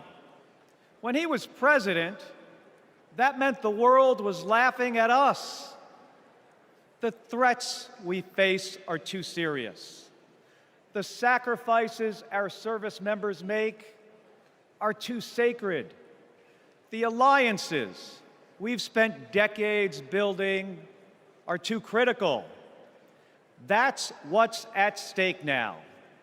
And the choice isn't even close. But in Arizona and nationwide, this election will be.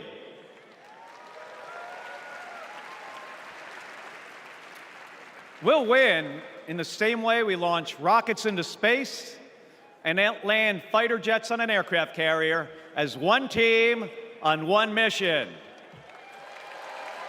State by state, voter by voter, coming together. No country is better than ours at solving big problems. So, on November 5th, let's prove that America is still the leader the world needs today by electing the leader we need right now, Kamala Harris. Thank you, everybody. Thank you.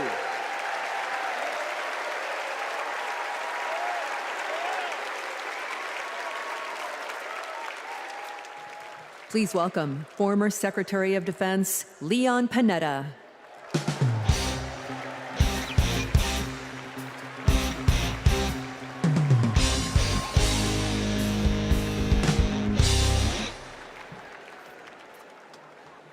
My fellow Americans, I'm proud to have served in the Army, the Congress, the White House, Chief of Staff, CIA Director, and Secretary of Defense.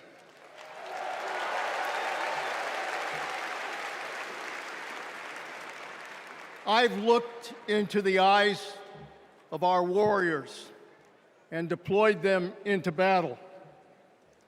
I gave the order directing our Special Operations Forces to fly 2 helicopters 150 miles into Abbottabad at night. And by the time the sun rose, Osama bin Laden was dead.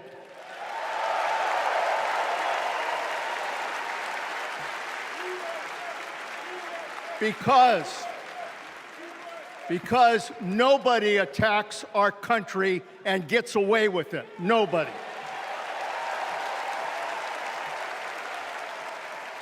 That's what our warriors do. That's what our warriors do. Our warriors need a tough, cool-headed commander-in-chief to defend our democracy from tyrants and terrorists. We need Kamala Harris behind the resolute desk. She knows a tyrant when she sees one. And our allies know a leader when they see one. On the Senate Intelligence Committee and as vice president, she worked with more than 150 world leaders. She's looked our allies in the eye and said, America has your back. Trump would abandon our allies and isolate America.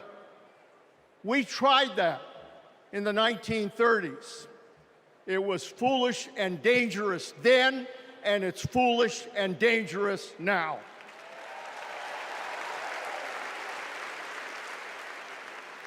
Listen to President Reagan. President Reagan, isolationism never was and never will be an acceptable response to tyrannical governments. Never. Trump tells tyrants like Putin they can do whatever the hell they want.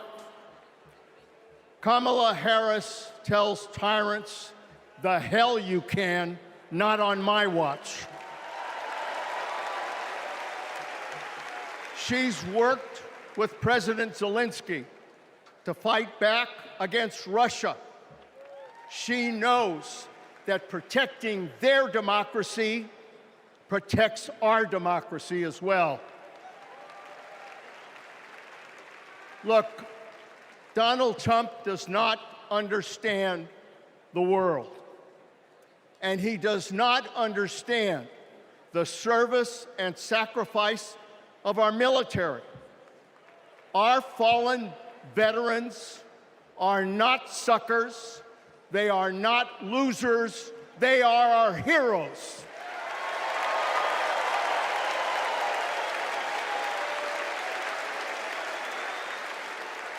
Kamala Harris will honor our veterans.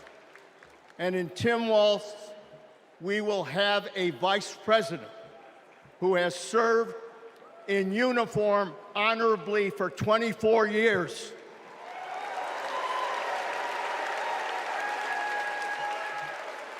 Kamala Harris understands this moment. It is a moment of danger and a moment of opportunity. She'll keep America's military the strongest in the world, the strongest ever known. And she understands what our military is for. The role of our military is to defend us from foreign enemies. It is not to threaten Americans, and it sure as hell isn't to put immigrants in camps.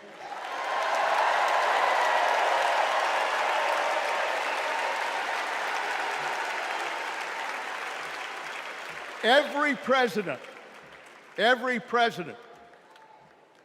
since World War II, Republican and Democrat, has shared the belief that America must protect democracy in the world.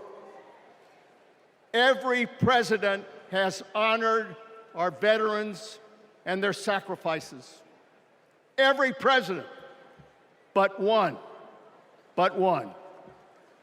So we face a critical choice: to vote for someone who stands with our military and stands up for democracy, or someone who will disrespect our heroes and undermine our democracy.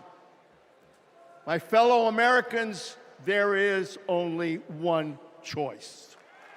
One choice. And let me tell you something. When she takes her oath of office, as she will this January,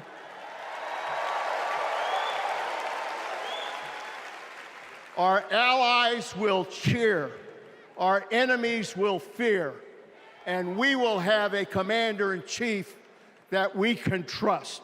God bless our veterans, and God bless our country.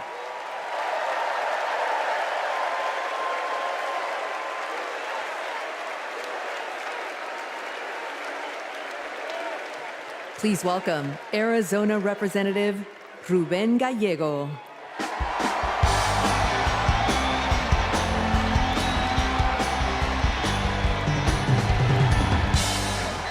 a dad, husband, congressman, and the proudest Arizonan you'll ever meet. But I am even prouder to be a Marine. Rah! My mom raised us alone on a secretary's salary. I slept on the floor. I worked every job I could, meat packing, construction, making pizzas. I made it to Harvard with no money or connections. Other kids were happy because they were at Harvard. I was happy because I finally had a mattress. Then I enlisted, fought alongside my brothers with Lima 325 in Iraq. They called us Lucky Lima, but our luck ran out. We saw some of the heaviest combat of the war. And when we got home, the government failed to help us readjust. We have a duty to care for our patriots who serve our nation.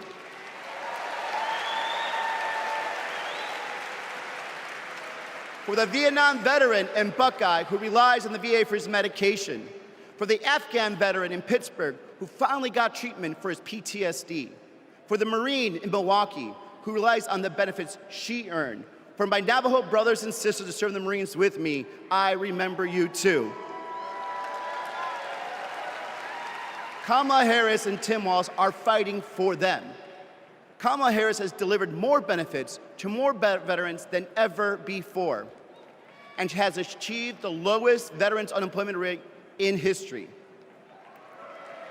Vice President Harris has stood up for us and our families always. Tim Walz served for 24 years. His passion for veterans earned him respect on both sides of the aisle, and he stands with us too. In fact, let me introduce you to some of the many Democrats who understand what service means, because we put country over politics.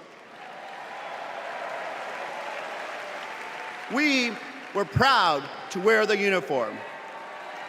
And we're proud serving our countries in city halls, state capitals, the U.S. House, and the Senate. These veterans represent the best of our country. We stand united as veterans, Democrats, and patriots to fight for everyone who serves.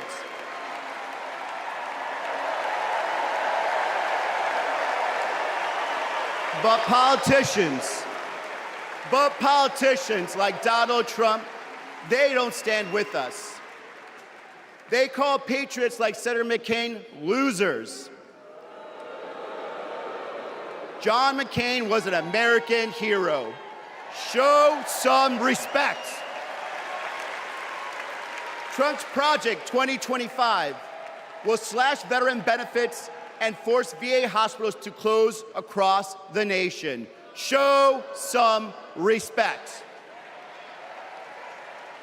So, for the 18-year-old who decides to enlist, for the families like mine who prayed every night that their loved one would come home, for our troops stationed thousands of miles away, for my Marines of Lima Company, let's elect Kamala Harris and Tim Walz, who don't just respect our service, but revere it.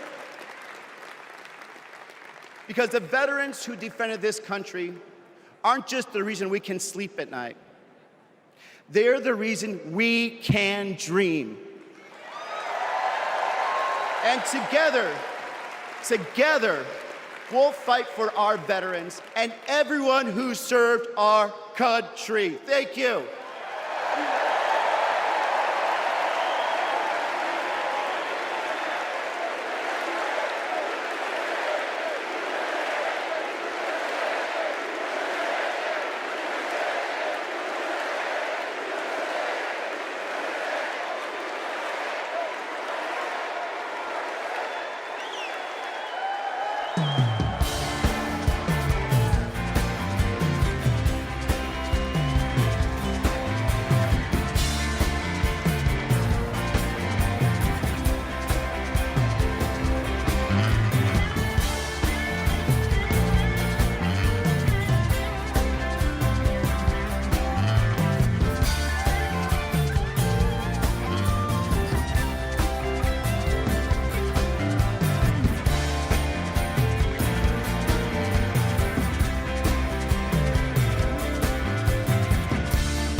Please welcome Michigan Governor Gretchen Whitmer.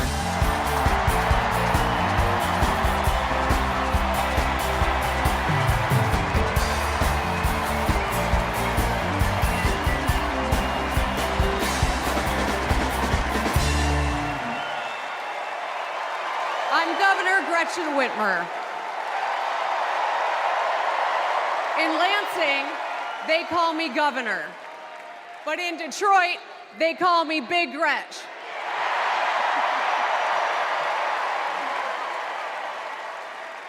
Donald Trump called me that woman from Michigan as an insult. Being a woman from Michigan is a badge of honor.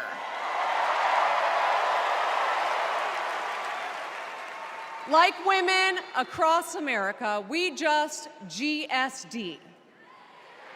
Get stuff done. At 29, I joined the sandwich generation. Sandwiched between working and raising my newborn and caring for my mom, who was dying from brain cancer. It was hard, but not extraordinary. It's life. Those nights reminded me who I was fighting for. People just trying to make it. Kamala Harris knows who she's fighting for, too. She took care of her mom, who also battled cancer. As president, she'll fight to lower the cost of health care and elder care for every family. She's lived a life like ours. She knows us. Donald Trump doesn't know you at all. You think he understands that when your car breaks down, you can't get to work? No. His first word was probably chauffeur. You think he's ever had to take items out of the cart before checking out? Hell, you think he's ever been to a grocery store? That's what the chauffeur is for. But Kamala Harris, she gets us. She sees us. She is us.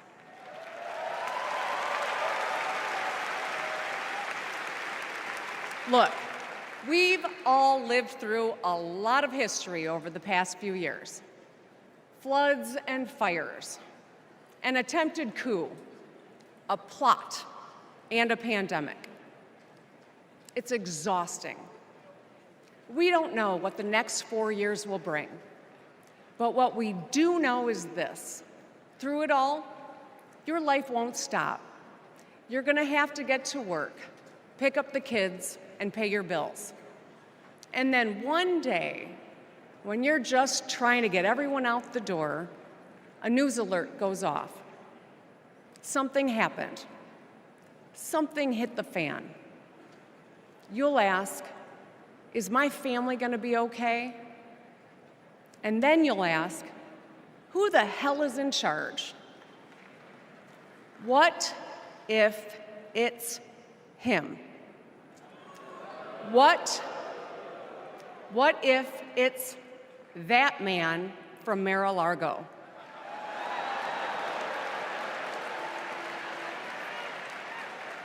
I know, in a crisis, we need someone strong enough to come up with a plan, to tell the truth, and to bring people together. Right now, before the crisis, is when we get to choose. Why wouldn't we choose the leader who's tough, tested, and a total badass?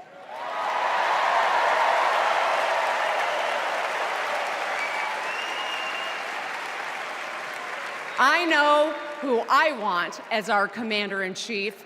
America, let's choose Kamala Harris.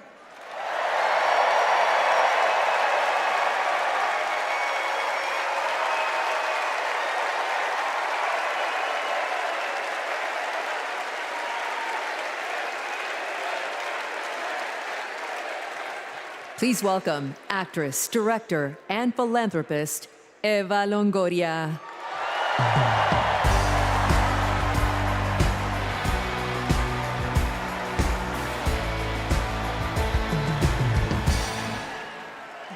Hello, Chicago! Yes! I am so excited to be here tonight. What an honor to be part of this historic moment, and y'all are part of it. Look, I have known Kamala Harris for more than a decade, and she comes from a family a lot like mine, and I'm sure a lot like yours. We were both raised knowing that no one was going to hand us anything, especially as women. That we were going to have to touch every rung of the ladder to get ahead. We were going to have to work really hard. Now, she worked at McDonald's, but I worked at Wendy's.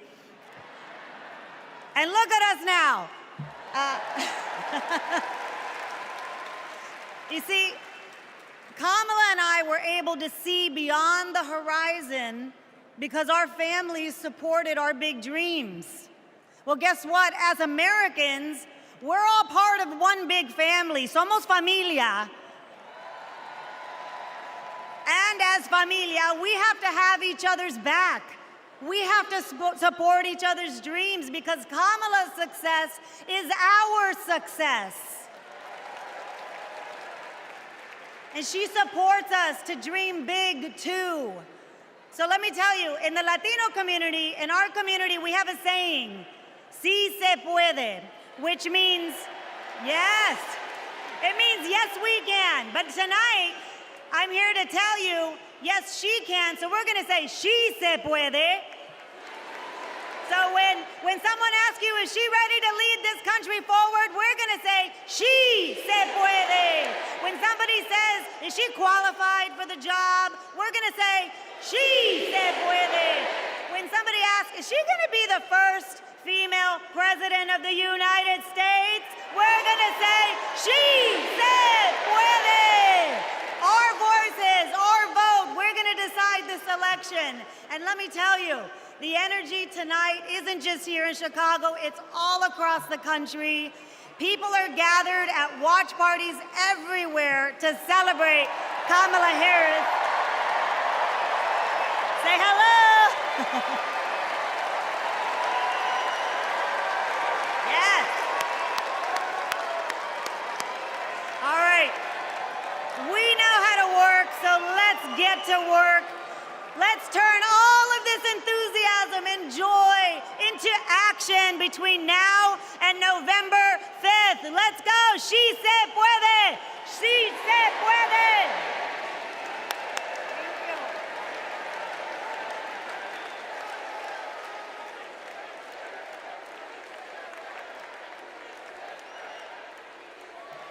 Please welcome former Illinois Republican Representative Adam Kinzinger.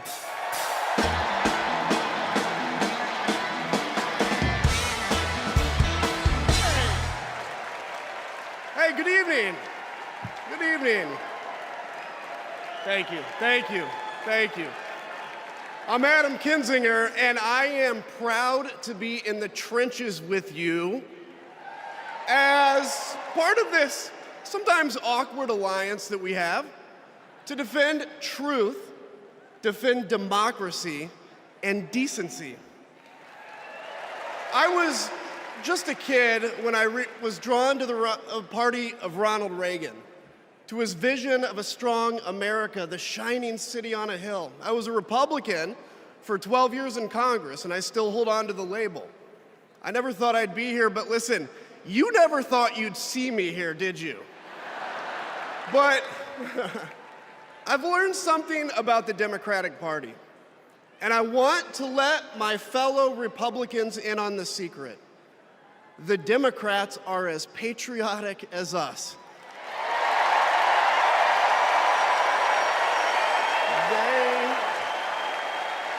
They love this country just as much as we do.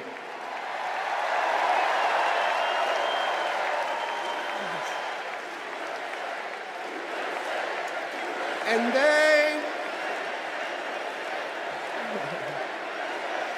And they are as eager to defend American values at home and abroad as we conservatives have ever been. I was relieved to discover that because I've learned something about my party too, something I couldn't ignore. The Republican Party is no longer conservative. It has switched its allegiance from the principles that gave it purpose to a man whose only purpose is himself. Donald Trump is a weak man pretending to be strong. He is a small man pretending to be big. He's a faithless man pretending to be righteous. He's a perpetrator who can't stop playing the victim. He puts on, listen, he puts on quite a show, but there is no real strength there. As a conservative and a veteran, I believe true strength lies in defending the vulnerable. It's in protecting your family. It's in standing up for our Constitution and our democracy. That is the soul of being a conservative. It used to be the soul of being a Republican, but Donald Trump has suffocated the soul of the Republican Party. His fundamental weakness has coursed through my party like an illness, sapping our strength, softening our spine, whipping us into a fever that has untethered us from our values. Our democracy was frayed by the events of January 6th, as Donald Trump's deceit and dishonor led to a siege on the United States Capitol. That day, I stood witness to a profound sorrow, the desecration of our sacred tradition of peaceful transition of power, tarnished by a man too fragile, too vain, and too weak to accept defeat.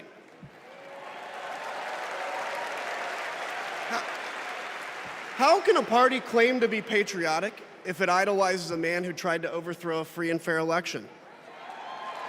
How can a party claim to stand for liberty if it sees a fight for freedom in Ukraine, an attack pitting tyranny against democracy, a challenge to everything our nation claims to be, and it retreats, it equivocates, it nominates a man who is weirdly obsessed with Putin?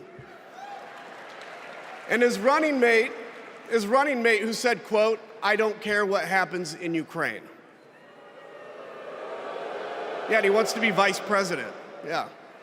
How can a party claim to be conservative when it tarnishes the gifts that our forebears fought for?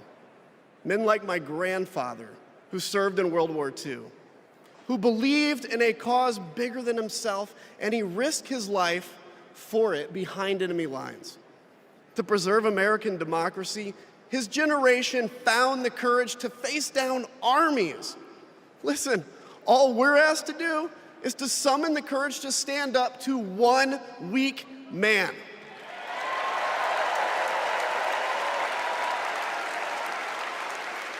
Some have questioned why I've taken the stand I have.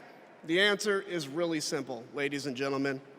We must put country first. And tonight, as a Republican speaking before you, I'm putting our country first.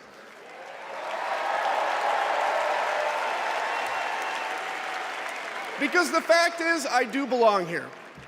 I know Kamala Harris shares my allegiance to the rule of law, the Constitution, and democracy. And she is dedicated to upholding all three in service to our country. Whatever policies we disagree on pale in comparison with those fundamental matters of principle, of decency, and of fidelity to this nation.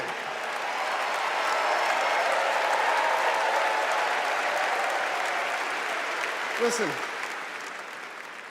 to my fellow Republicans, if you still pledge allegiance to those principles, I suspect you belong here too. Because Because democracy knows no party. It's a living, breathing ideal that defines us as a nation. It's the bedrock that separates us from tyranny, and when that foundation is fractured, we must all stand together, united, to strengthen it.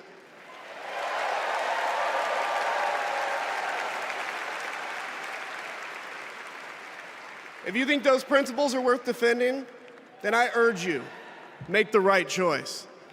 Vote for our bedrock values, and vote for Kamala Harris. God bless you.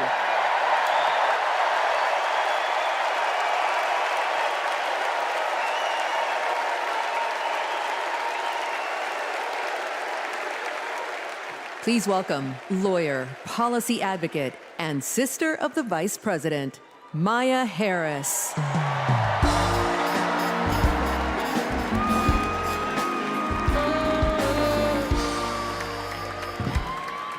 Hello, Chicago. In 1958, a 19-year-old from India left the only country she'd ever known to chart her own path in America. She came here to pursue an education, but she stayed here to build a life. Her name was Dr. Shamala Gopalan Harris.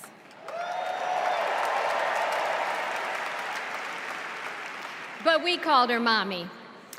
Mommy was so many things to so many people: a civil rights activist, a scientist, a devoted mother to her 2 little girls. But most of all, Mommy was a trailblazer who defied the odds and defined herself. And when it came to Kamala and me, Mommy had great expectations for us, but she had even greater expectations of us. She raised us to believe that we could be and do anything. And we believed her. You see, Mommy understood the power and the possibility that come with knowing and showing who you truly are. She knew we could be the authors of our own stories, just as she'd been the author of her own.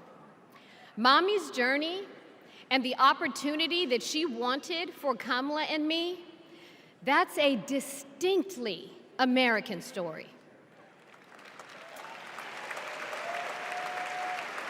We may all have different histories, different struggles, or different perspectives, but what binds us together is the fervent desire to be free, to fulfill our God-given potential. Kamala's entire life has been about fighting for each of us to have that freedom. And like so many Americans, Kamala knows what it's like to be underestimated and be counted out. She knows what it's like to be the underdog and yet still beat the odds.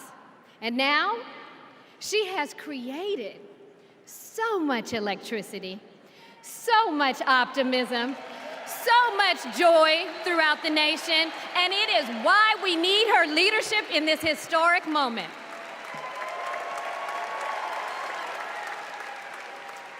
We are living in a time when some are trying to divide us, to separate us in ways that make it difficult for us to come together. Well, look, my sister rejects that view. Where others push darkness, Kamala sees promise. Where others feel detachment, Kamala fosters connection. Where others want to drag us back to the past, my sister says, hold up now, we are not going back.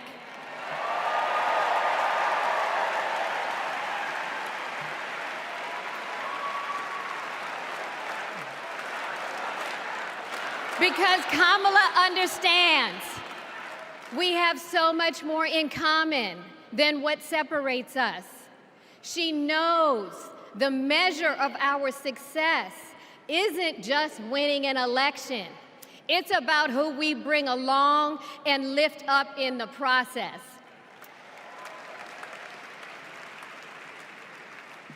And so as I look out at all of you today and take in this incredible moment, I so wish that Mommy could be here tonight.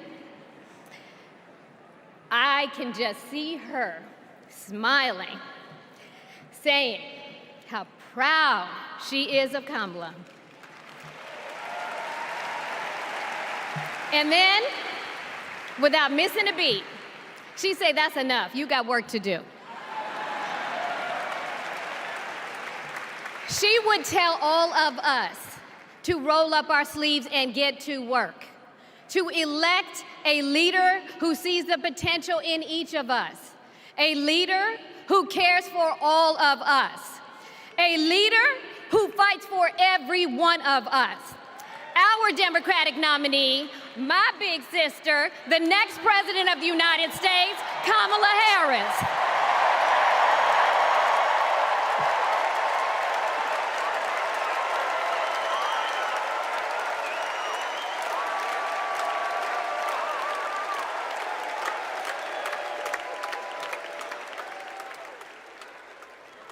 Please welcome North Carolina Governor Roy Cooper.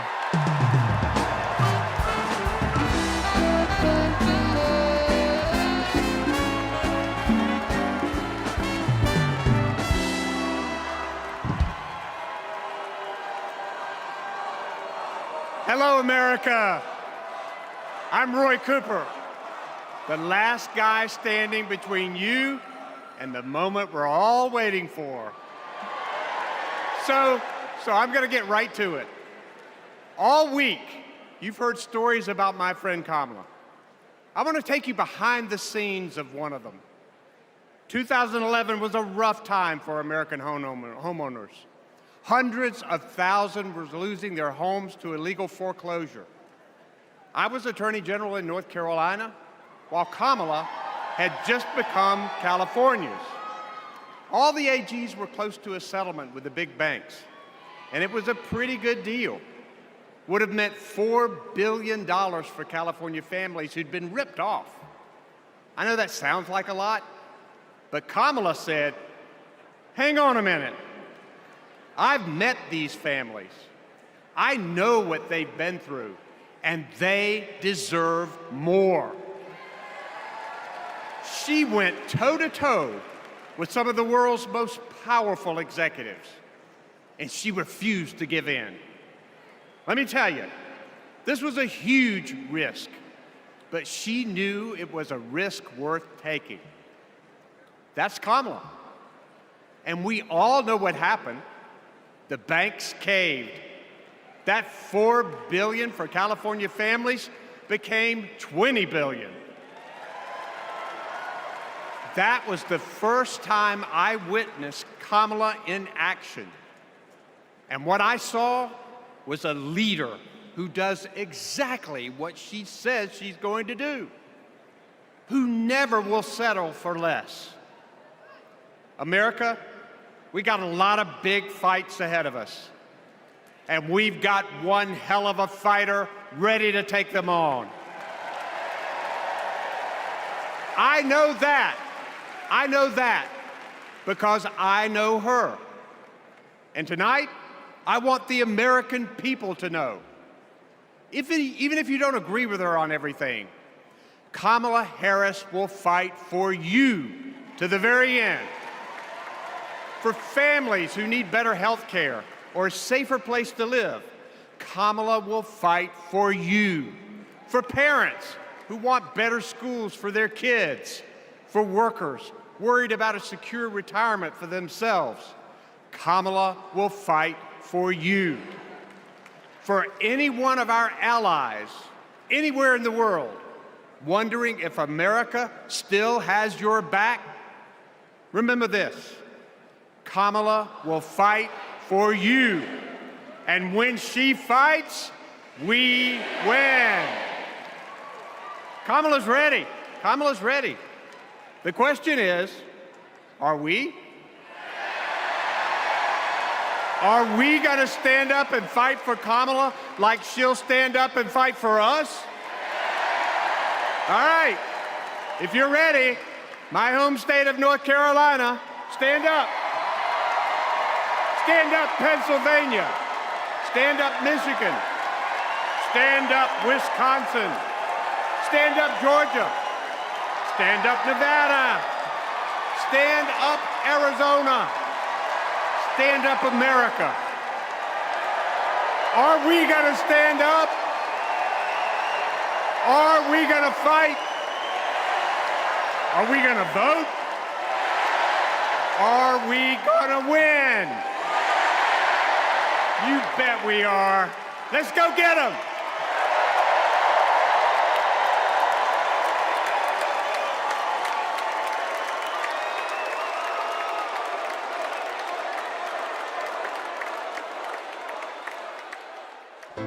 She grew up in a tight-knit neighborhood. It was the kind of place where your neighbor would look after you when school let out, where your first-grade teacher would show up at your law school graduation. It's where Kamala Harris learned what it means to be in the middle class, making every paycheck count. She was raised by a working mom who taught her about standing up for what's right and protecting the people you love. Kamala carries the lessons of our mother, the fighting spirit of our mother, the compassion. She was all of 5 feet tall. If you met her, you would have thought she was 7 feet tall. And our mother, if I'd ever come home complaining about anything, she wouldn't have it. The first thing she'd say is, well, just stop the complaining. Just tell me what you're going to do about it. And since she was a young girl, Kamala Harris has been fighting for families like the ones she grew up with. That is Kamala. She can't help herself from standing up for people and standing up for what she thinks is right. She has been that way our whole lives. Being a protector is what led her to become a prosecutor. Looking back now, I could say it was her calling. As a courtroom prosecutor, she went after predators who targeted women and children, and fraudsters who ripped off working families. And she put dangerous gang members and human traffickers behind bars. We didn't have partnerships with DOJ or FBI or DEA or any of those law enforcement agencies. Now, we all work collaboratively. She was the person who built the foundation in how we do criminal justice in America. As Attorney General of California, she held the big Wall Street banks accountable for fraud, winning $20 billion for California families. She took on one of the largest for-profit colleges that was scamming students. And in the Senate, she fought for her constituents with the determination of a prosecutor, standing up for reproductive freedom. Can you think of any laws that give the government the power to make decisions about the male body? I'm not thinking of any right now, Senator. She fought to keep our children safe from the terror of gun violence. How many of you guys had to have a drill where you learned about how you need to hide in a closet or crouch in a corner in the event that there is a mass shooter? Look at that. Look at that. On the Intelligence Committee, she defended our nation against foreign adversaries. And in 2020, she made history as the first woman to be elected Vice President of the United States. She cast the tie-breaking vote to deliver urgent relief to the American people during the pandemic. She beat Big Pharma to lower prescription drug costs and cap the cost of insulin, and led the fight to restore reproductive rights after Roe v. Wade was overturned. We have worked too hard and fought too long to see our daughters grow up in a world with fewer rights than our mothers. Because she's never been afraid to stand up to powerful interests. Sometimes people will open the door for you and leave it open, sometimes they won't. And then you need to kick that door down. Excuse my language. Now, she's running for president, still fighting for families like the one she grew up with. Our campaign is about saying we trust the people. We're saying we just want fairness. We want dignity for all people. And we are a work in progress. We haven't yet quite reached all of those ideals, but we will die trying because we love our country. We believe in our country. We're not falling for these folks who are trying to divide us, trying to pull us apart. We know what we stand for, and we stand for the people, and we stand for the dignity of work, and we stand for freedom. We stand for justice. We stand for equality. And so we will fight for all of it. That's who Kamala Harris is. That's what she believes, and that's what she'll fight for every day.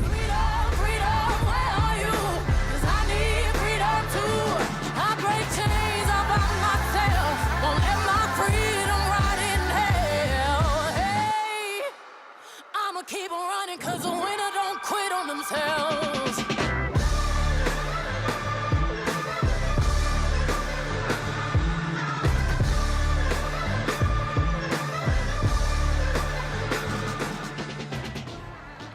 Please welcome the Democratic nominee for president, Vice President of the United States of America, Kamala Harris.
Thank you, everyone. Thank you, everyone. Thank you. Okay, let's get to business. Let's get to business. All right. So let me start by thanking my most incredible husband, Doug, for being an incredible partner to me, an incredible father to Cole and Ella, and happy anniversary, Dougie. I love you so very much. To our President Joe Biden, When I think about the path that we have traveled together, Joe, I am filled with gratitude. Your record is extraordinary, as history will show, and your character is inspiring. And Doug and I love you and Jill and are forever thankful to you both.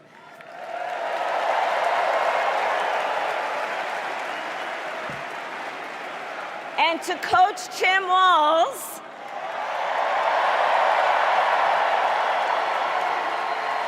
you are going to be an incredible vice president.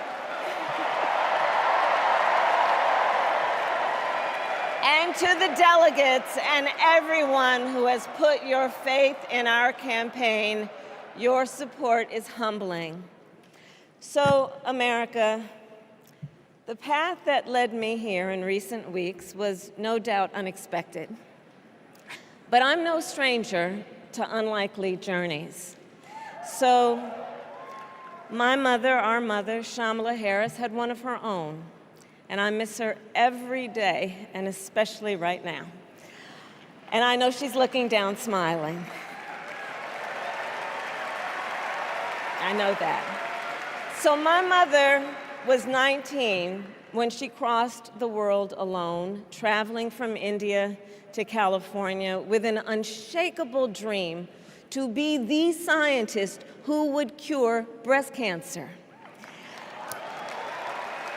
When she finished school, she was supposed to return home to a traditional arranged marriage. But as fate would have it, she met my father, Donald Harris, a student from Jamaica. They fell in love and got married, and that act of self-determination made my sister Maya and me. Growing up, we moved a lot. I will always remember that big Mayflower truck packed with all our belongings, ready to go to Illinois, to Wisconsin, and wherever our parents' jobs took us. My early memories of our parents together are very joyful ones. A home filled with laughter and music, Aretha, Coltrane, and Miles. At the park, my mother would say, "Stay close." But my father would say, as he smiled, "Run, Kamala, run. Don't be afraid. Don't let anything stop you."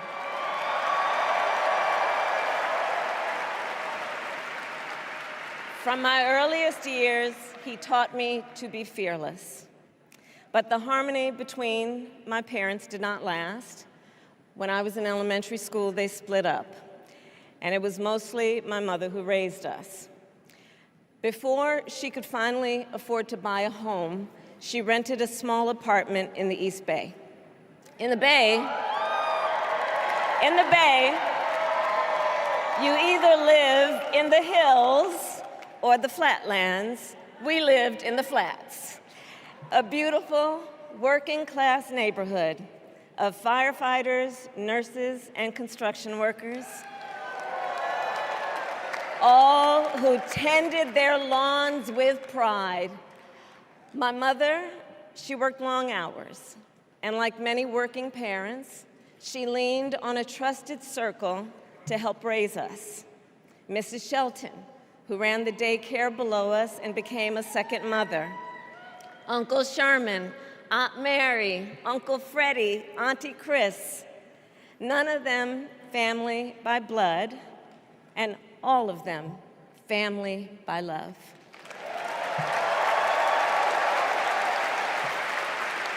Family who taught us how to make gumbo, how to play chess, and sometimes even let us win.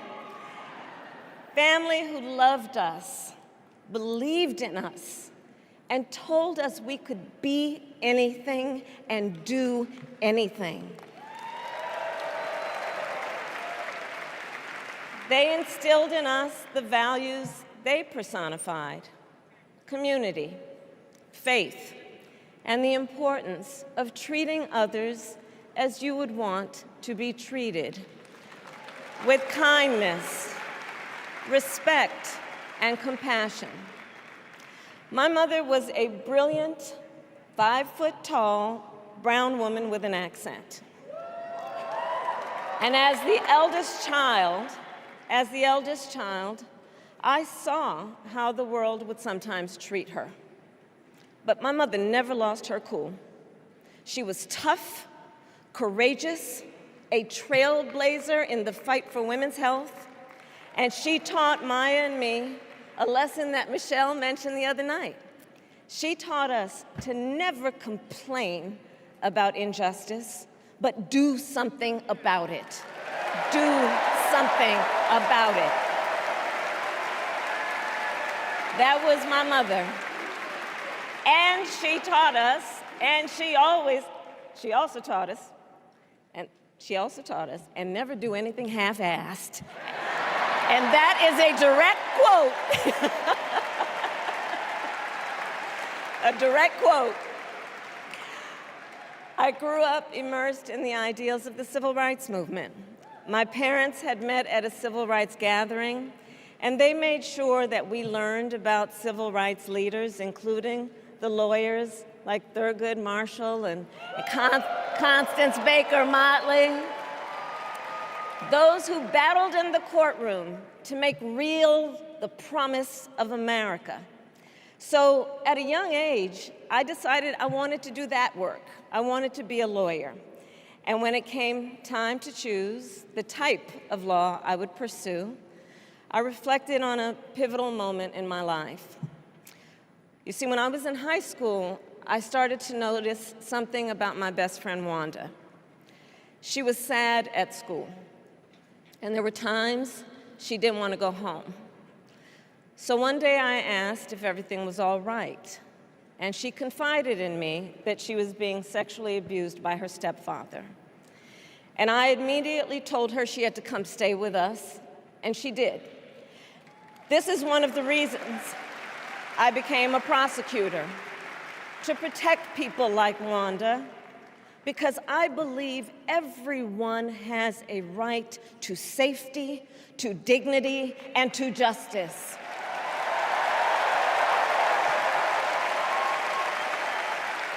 As a prosecutor, when I had a case, I charged it not in the name of the victim, but in the name of the people. For a simple reason. In our system of justice, a harm against any one of us is a harm against all of us.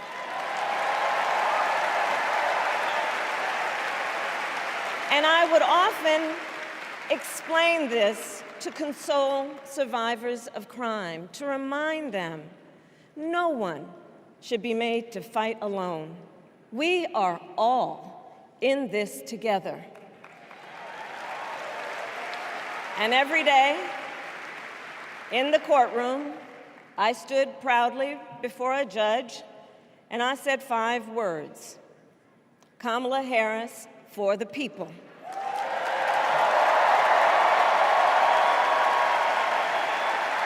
And to be clear, my entire career, I've only had one client, the people.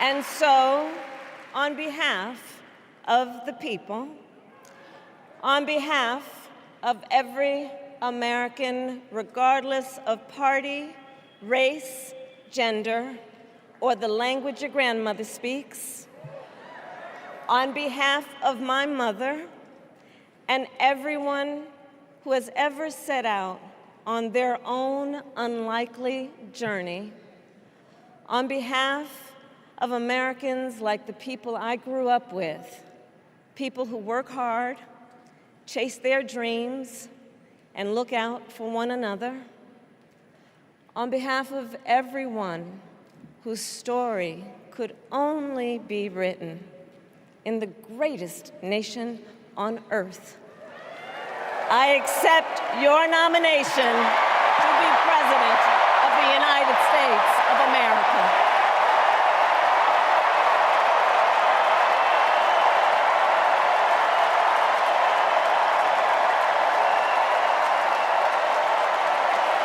And with this election,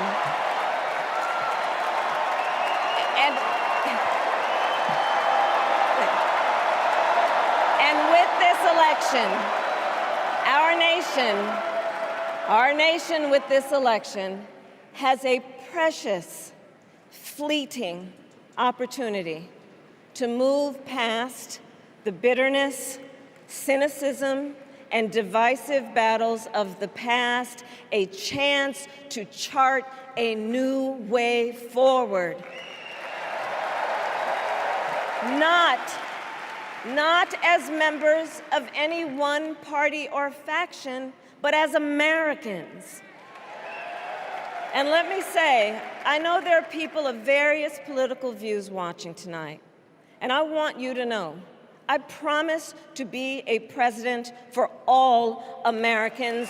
You can always trust me to put country above party and self, to hold sacred America's fundamental principles, from the rule of law to free and fair elections to the peaceful transfer of power.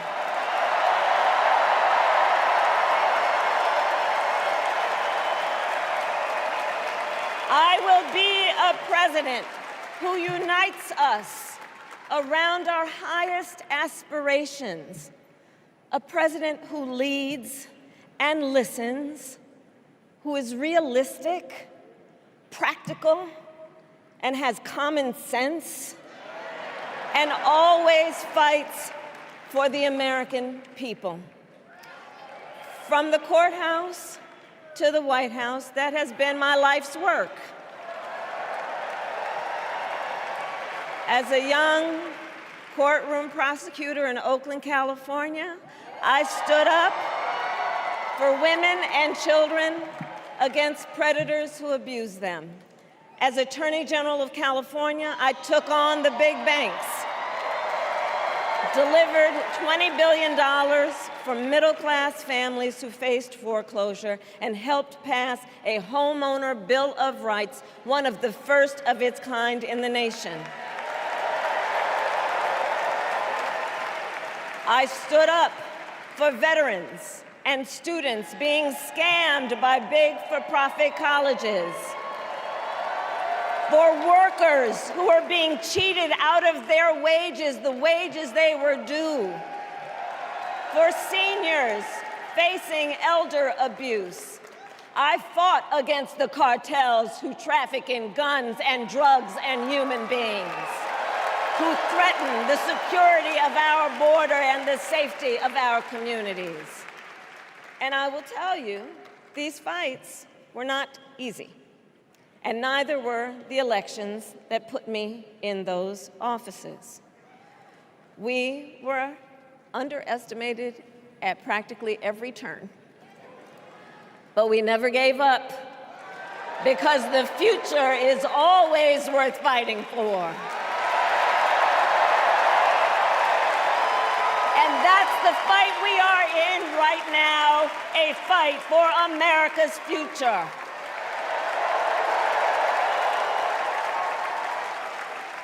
Fellow Americans, this election is not only the most important of our lives, it is one of the most important in the life of our nation. In many ways, Donald Trump is an unserious man. But the consequences of putting Donald Trump back in the White House are extremely serious. Consider not only the chaos and calamity when he was in office, but also the gravity of what has happened since he lost the last election. Donald Trump tried to throw away your votes. When he failed, he sent an armed mob to the United States Capitol, where they assaulted law enforcement officers. When politicians in his own party begged him to call off the mob and send help. He did the opposite. He fanned the flames. And now, for an entirely different set of crimes, he was found guilty of fraud by a jury of everyday Americans and separately found liable for committing sexual abuse. And consider what he intends to do if we give him power again. Consider his explicit intent to set free violent extremists who assaulted those law enforcement officers at the Capitol. His explicit intent to jail journalists, political opponents, and anyone he sees as the enemy.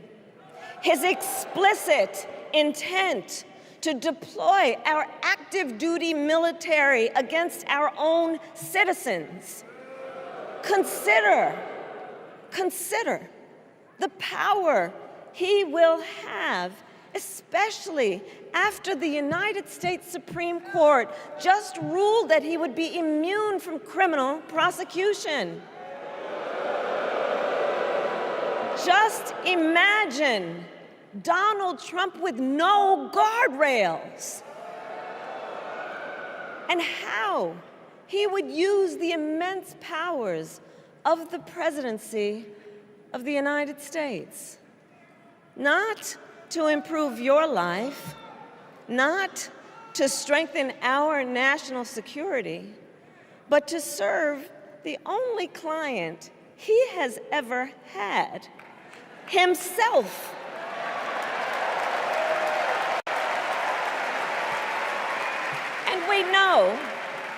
And we know what a second Trump term would look like. It's all laid out in Project 2025, written by his closest advisors, and its sum total is to pull our country back to the past. But America, we are not going back. We are not going back. We are not going back. We are not going back to when Donald Trump tried to cut Social Security and Medicare.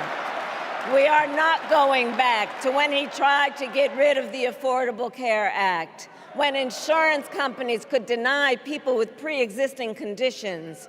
We are not going to let him eliminate the Department of Education that funds our public schools. We are not going to let him end programs like Head Start that provide preschool and childcare for our children. America, we are not going back.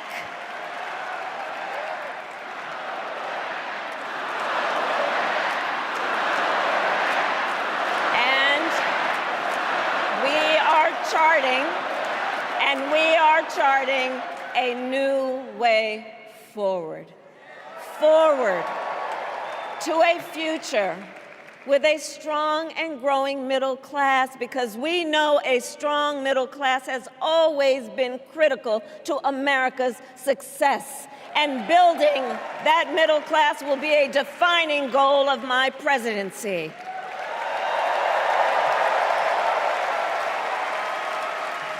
And I'll tell you, this is personal for me. The middle class is where I come from. My mother kept a strict budget. We lived within our means, yet we wanted for little. And she expected us to make the most of the opportunities that were available to us and to be grateful for them. Because, as she taught us, opportunity is not available to everyone. That's why we will create what I call an opportunity economy where everyone has the chance to compete and a chance to succeed. Whether you live in a rural area, small town, or big city. And as president, I will bring together labor and workers and small business owners and entrepreneurs and American companies to create jobs, to grow our economy, and to lower the cost of everyday needs like health care and housing and groceries. We will provide access to capital for small business owners and entrepreneurs and founders. And we will end America's housing shortage and protect Social Security and Medicare.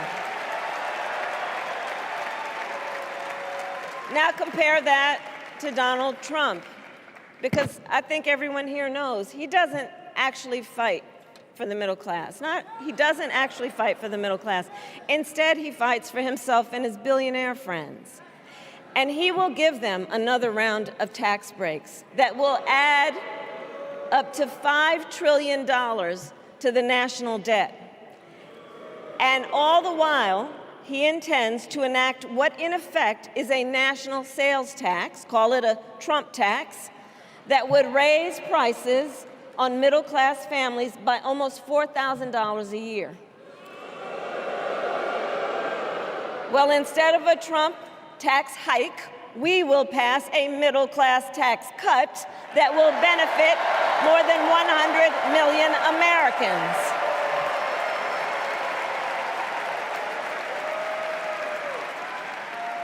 Friends, I believe America cannot truly be prosperous unless Americans are fully able to make their own decisions about their own lives, especially on matters of heart and home. But tonight, in America, too many women are not able to make those decisions. And let's be clear about how we got here. Donald Trump handpicked members of the United States Supreme Court to take away reproductive freedom. And now he brags about it. In his words, quote, "I did it and I'm proud to have done it," end quote. Well, I'll tell you, over the past 2 years, I've traveled across our country, and women have told me their stories. Husbands and fathers have shared theirs. Stories of women miscarrying in a parking lot, developing sepsis, losing the ability to ever again have children, all because doctors are afraid they may go to jail for caring for their patients. Couples just trying to grow their family, cut off in the middle of IVF treatments. Children who have survived sexual assault, potentially being forced to carry a pregnancy to term. This is what's happening in our country because of Donald Trump. And understand, he is not done. As a part of his agenda, he and his allies would limit access to birth control, ban medication abortion, and enact a nationwide abortion ban with or without Congress. And get this, he plans to create a national anti-abortion coordinator and force states to report on women's miscarriages and abortions. Simply put, they are out of their minds.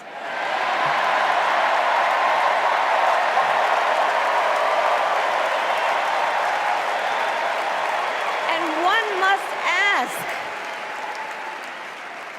must ask, why exactly is it that they don't trust women? Well, we trust women. We trust women.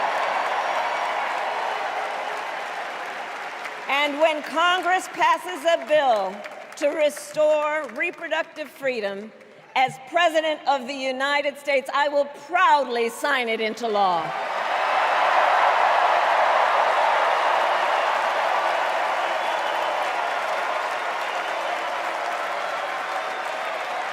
In this election, many other fundamental freedoms are at stake.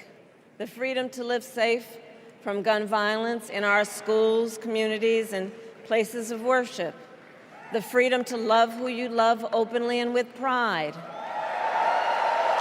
The freedom to breathe clean air and drink clean water and live free from the pollution that fuels the climate crisis. And the freedom that unlocks all the others, the freedom to vote. With this election, we finally have the opportunity to pass the John Lewis Voting Rights Act and the Freedom to Vote Act.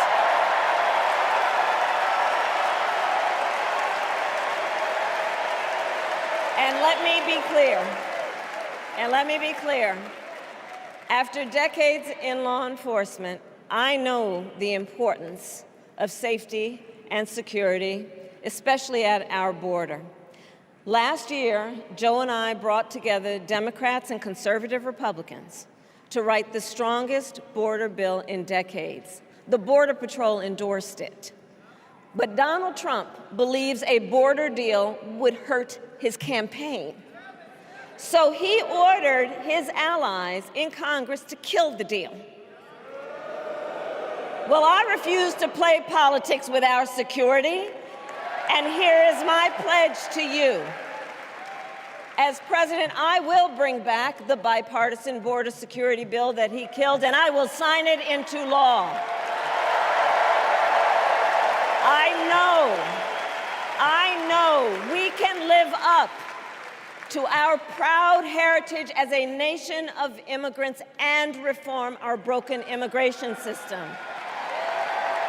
We can create an earned pathway to citizenship and secure our border.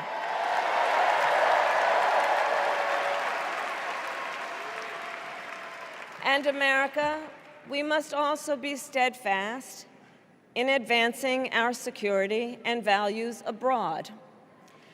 As Vice President, I have confronted threats to our security, negotiated with foreign leaders, strengthened our alliances, and engaged with our brave troops overseas. As Commander-in-Chief, I will ensure America always has the strongest, most lethal fighting force in the world.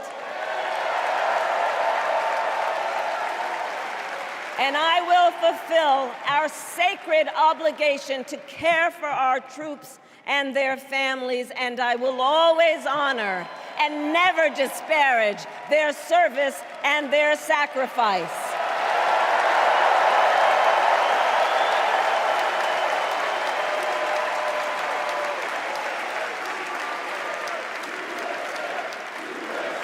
I will make sure that we lead the world into the future on space and artificial intelligence, that America, not China, wins the competition for the 21st century, and that we strengthen, not abdicate, our global leadership. Trump, on the other hand, threatened to abandon NATO. He encouraged Putin to invade our allies, said Russia could, quote, do whatever the hell they want. 5 days before Russia attacked Ukraine, I met with President Zelensky to warn him about Russia's plan to invade. I helped mobilize a global response, over 50 countries, to defend against Putin's aggression. And as president, I will stand strong with Ukraine and our NATO allies.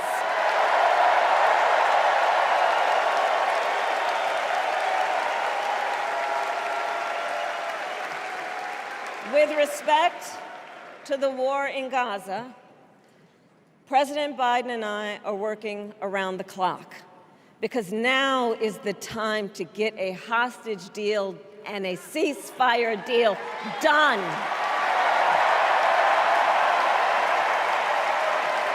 And let me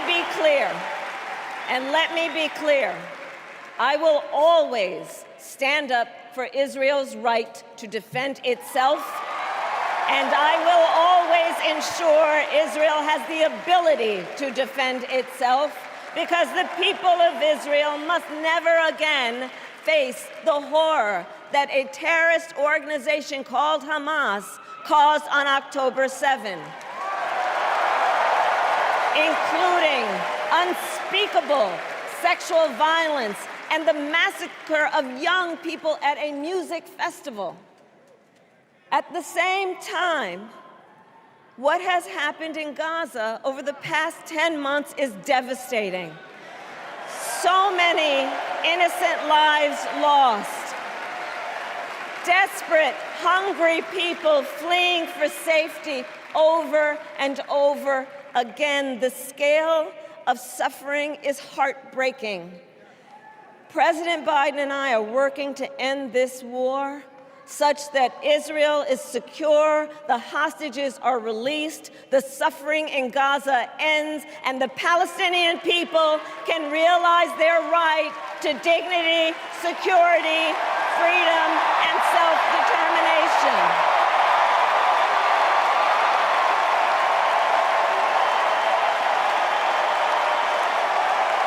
And know this, I will never hesitate to take whatever action is necessary to defend our forces and our interests against Iran and Iran-backed terrorists. I will not cozy up to tyrants and dictators like Kim Jong-un who are rooting for Trump,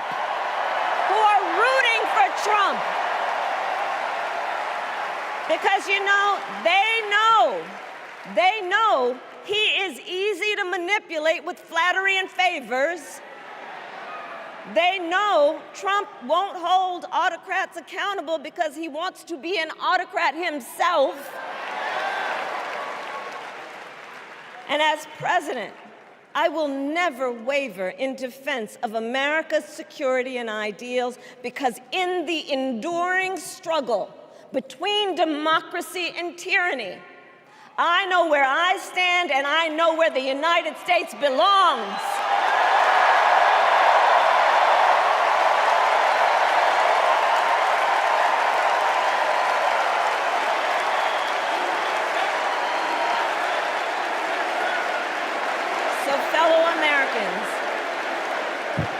Fellow Americans, I love our country with all my heart. Everywhere I go, in everyone I meet, I see a nation that is ready to move forward, ready for the next step in the incredible journey that is America.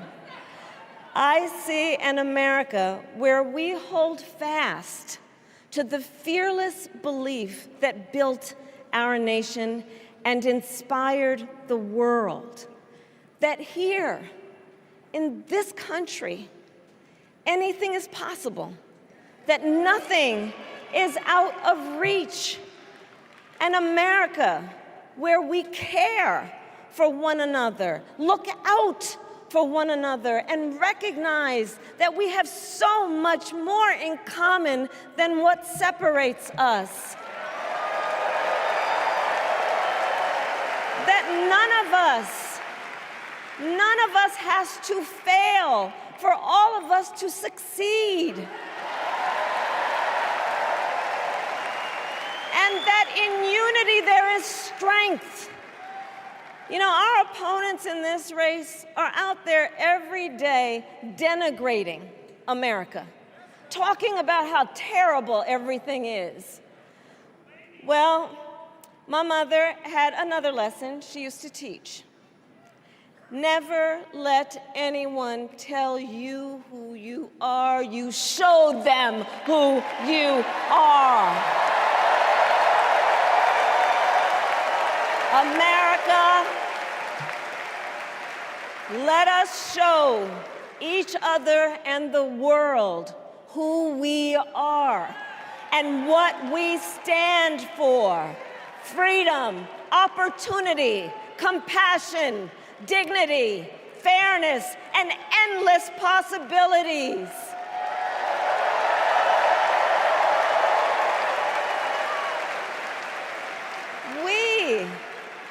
the heirs to the greatest democracy in the history of the world. And on behalf of our children and our grandchildren and all those who sacrificed so dearly for our freedom and liberty, we must be worthy of this moment.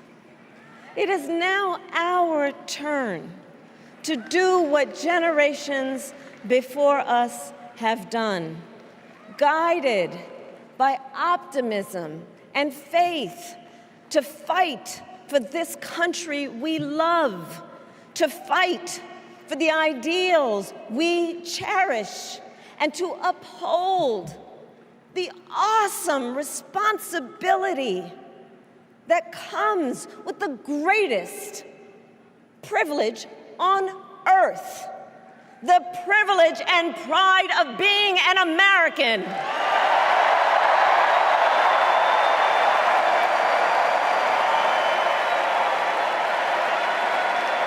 So let's get out there, let's fight for it, let's get out there, let's vote for it, and together, let us write the next great chapter in the most extraordinary story ever told. Thank you. God bless you, and may God bless the United States of America. Thank you all.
Channel 9 News tell me I'm moving backwards.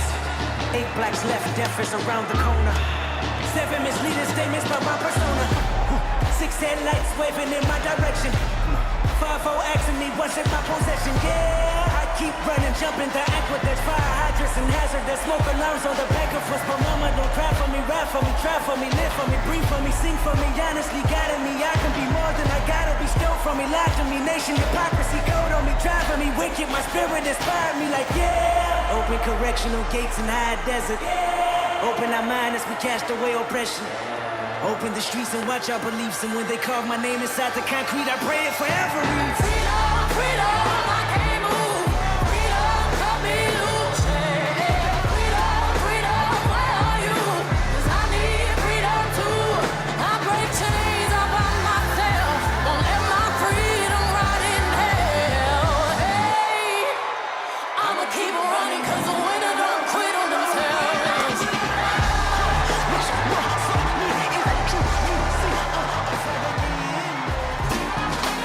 When I move my body just like this,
Please stand if you are able for this evening's benediction, offered by Rabbi Lauren Holtzblad and Reverend Dr. Amos Brown.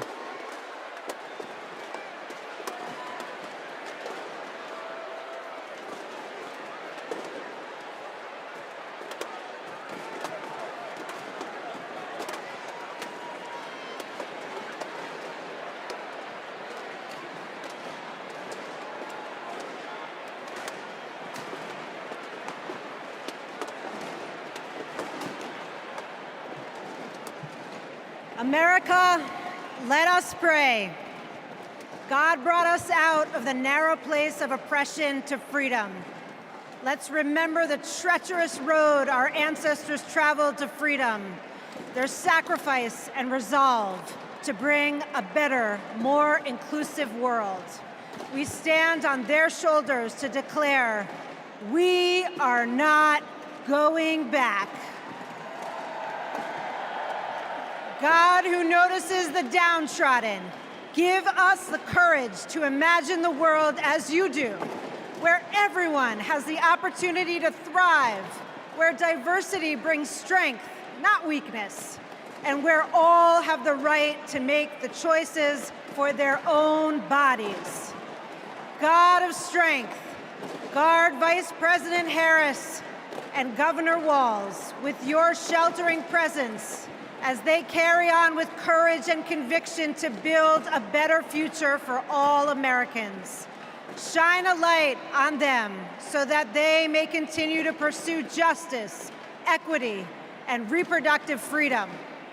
An America free from gun violence that safeguards free and fair elections, with less vitriol and more joy, not afraid to face its past, to grow a brighter future where every child can look to their leaders and see themselves and know that someday they too can lead. May we all be blessed with the ability to see the humanity in each other. America, let's make history. Amen.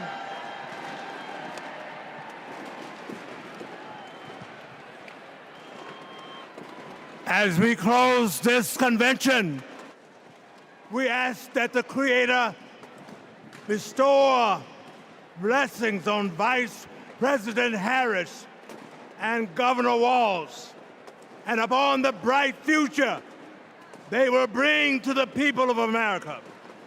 A future where our nation lives its motto of e pluribus unum, bringing together in civility and dignity the diversity that has built this great nation. E pluribus unum, one nation that embraces us all, every race, creed, or color, regardless of sexual orientation, gender or gender expression, rich and poor, old and young, urban and rural. A future, oh God, for every American, where the humanity of all persons will be affirmed and celebrated, where every American has the opportunity and freedom to pursue those inalienable rights of life, liberty, and the pursuit of happiness. A future, oh God, where we live in peace and joy, where we set aside our rancor and division, where we heal our differences and celebrate our common purposes as one nation, one American community, that great city on a hill that serves as a beacon for all the people and all the nations. This is a journey we begin today, and we pray that the Almighty God will guide us on this path today, tomorrow, and for all the generations to come. Amen and amen.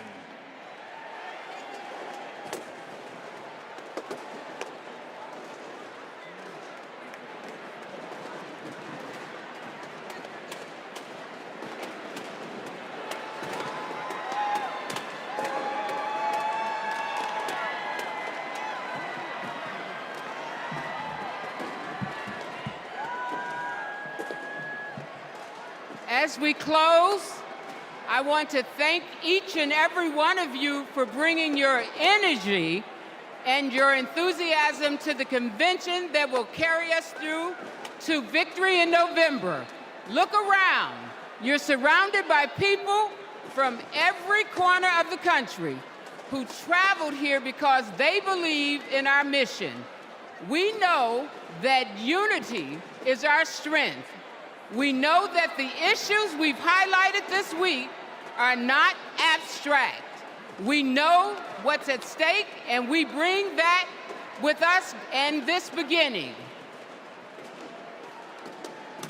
Over the next 75 days, we will mobilize like never before to show America what we as Democrats stand for.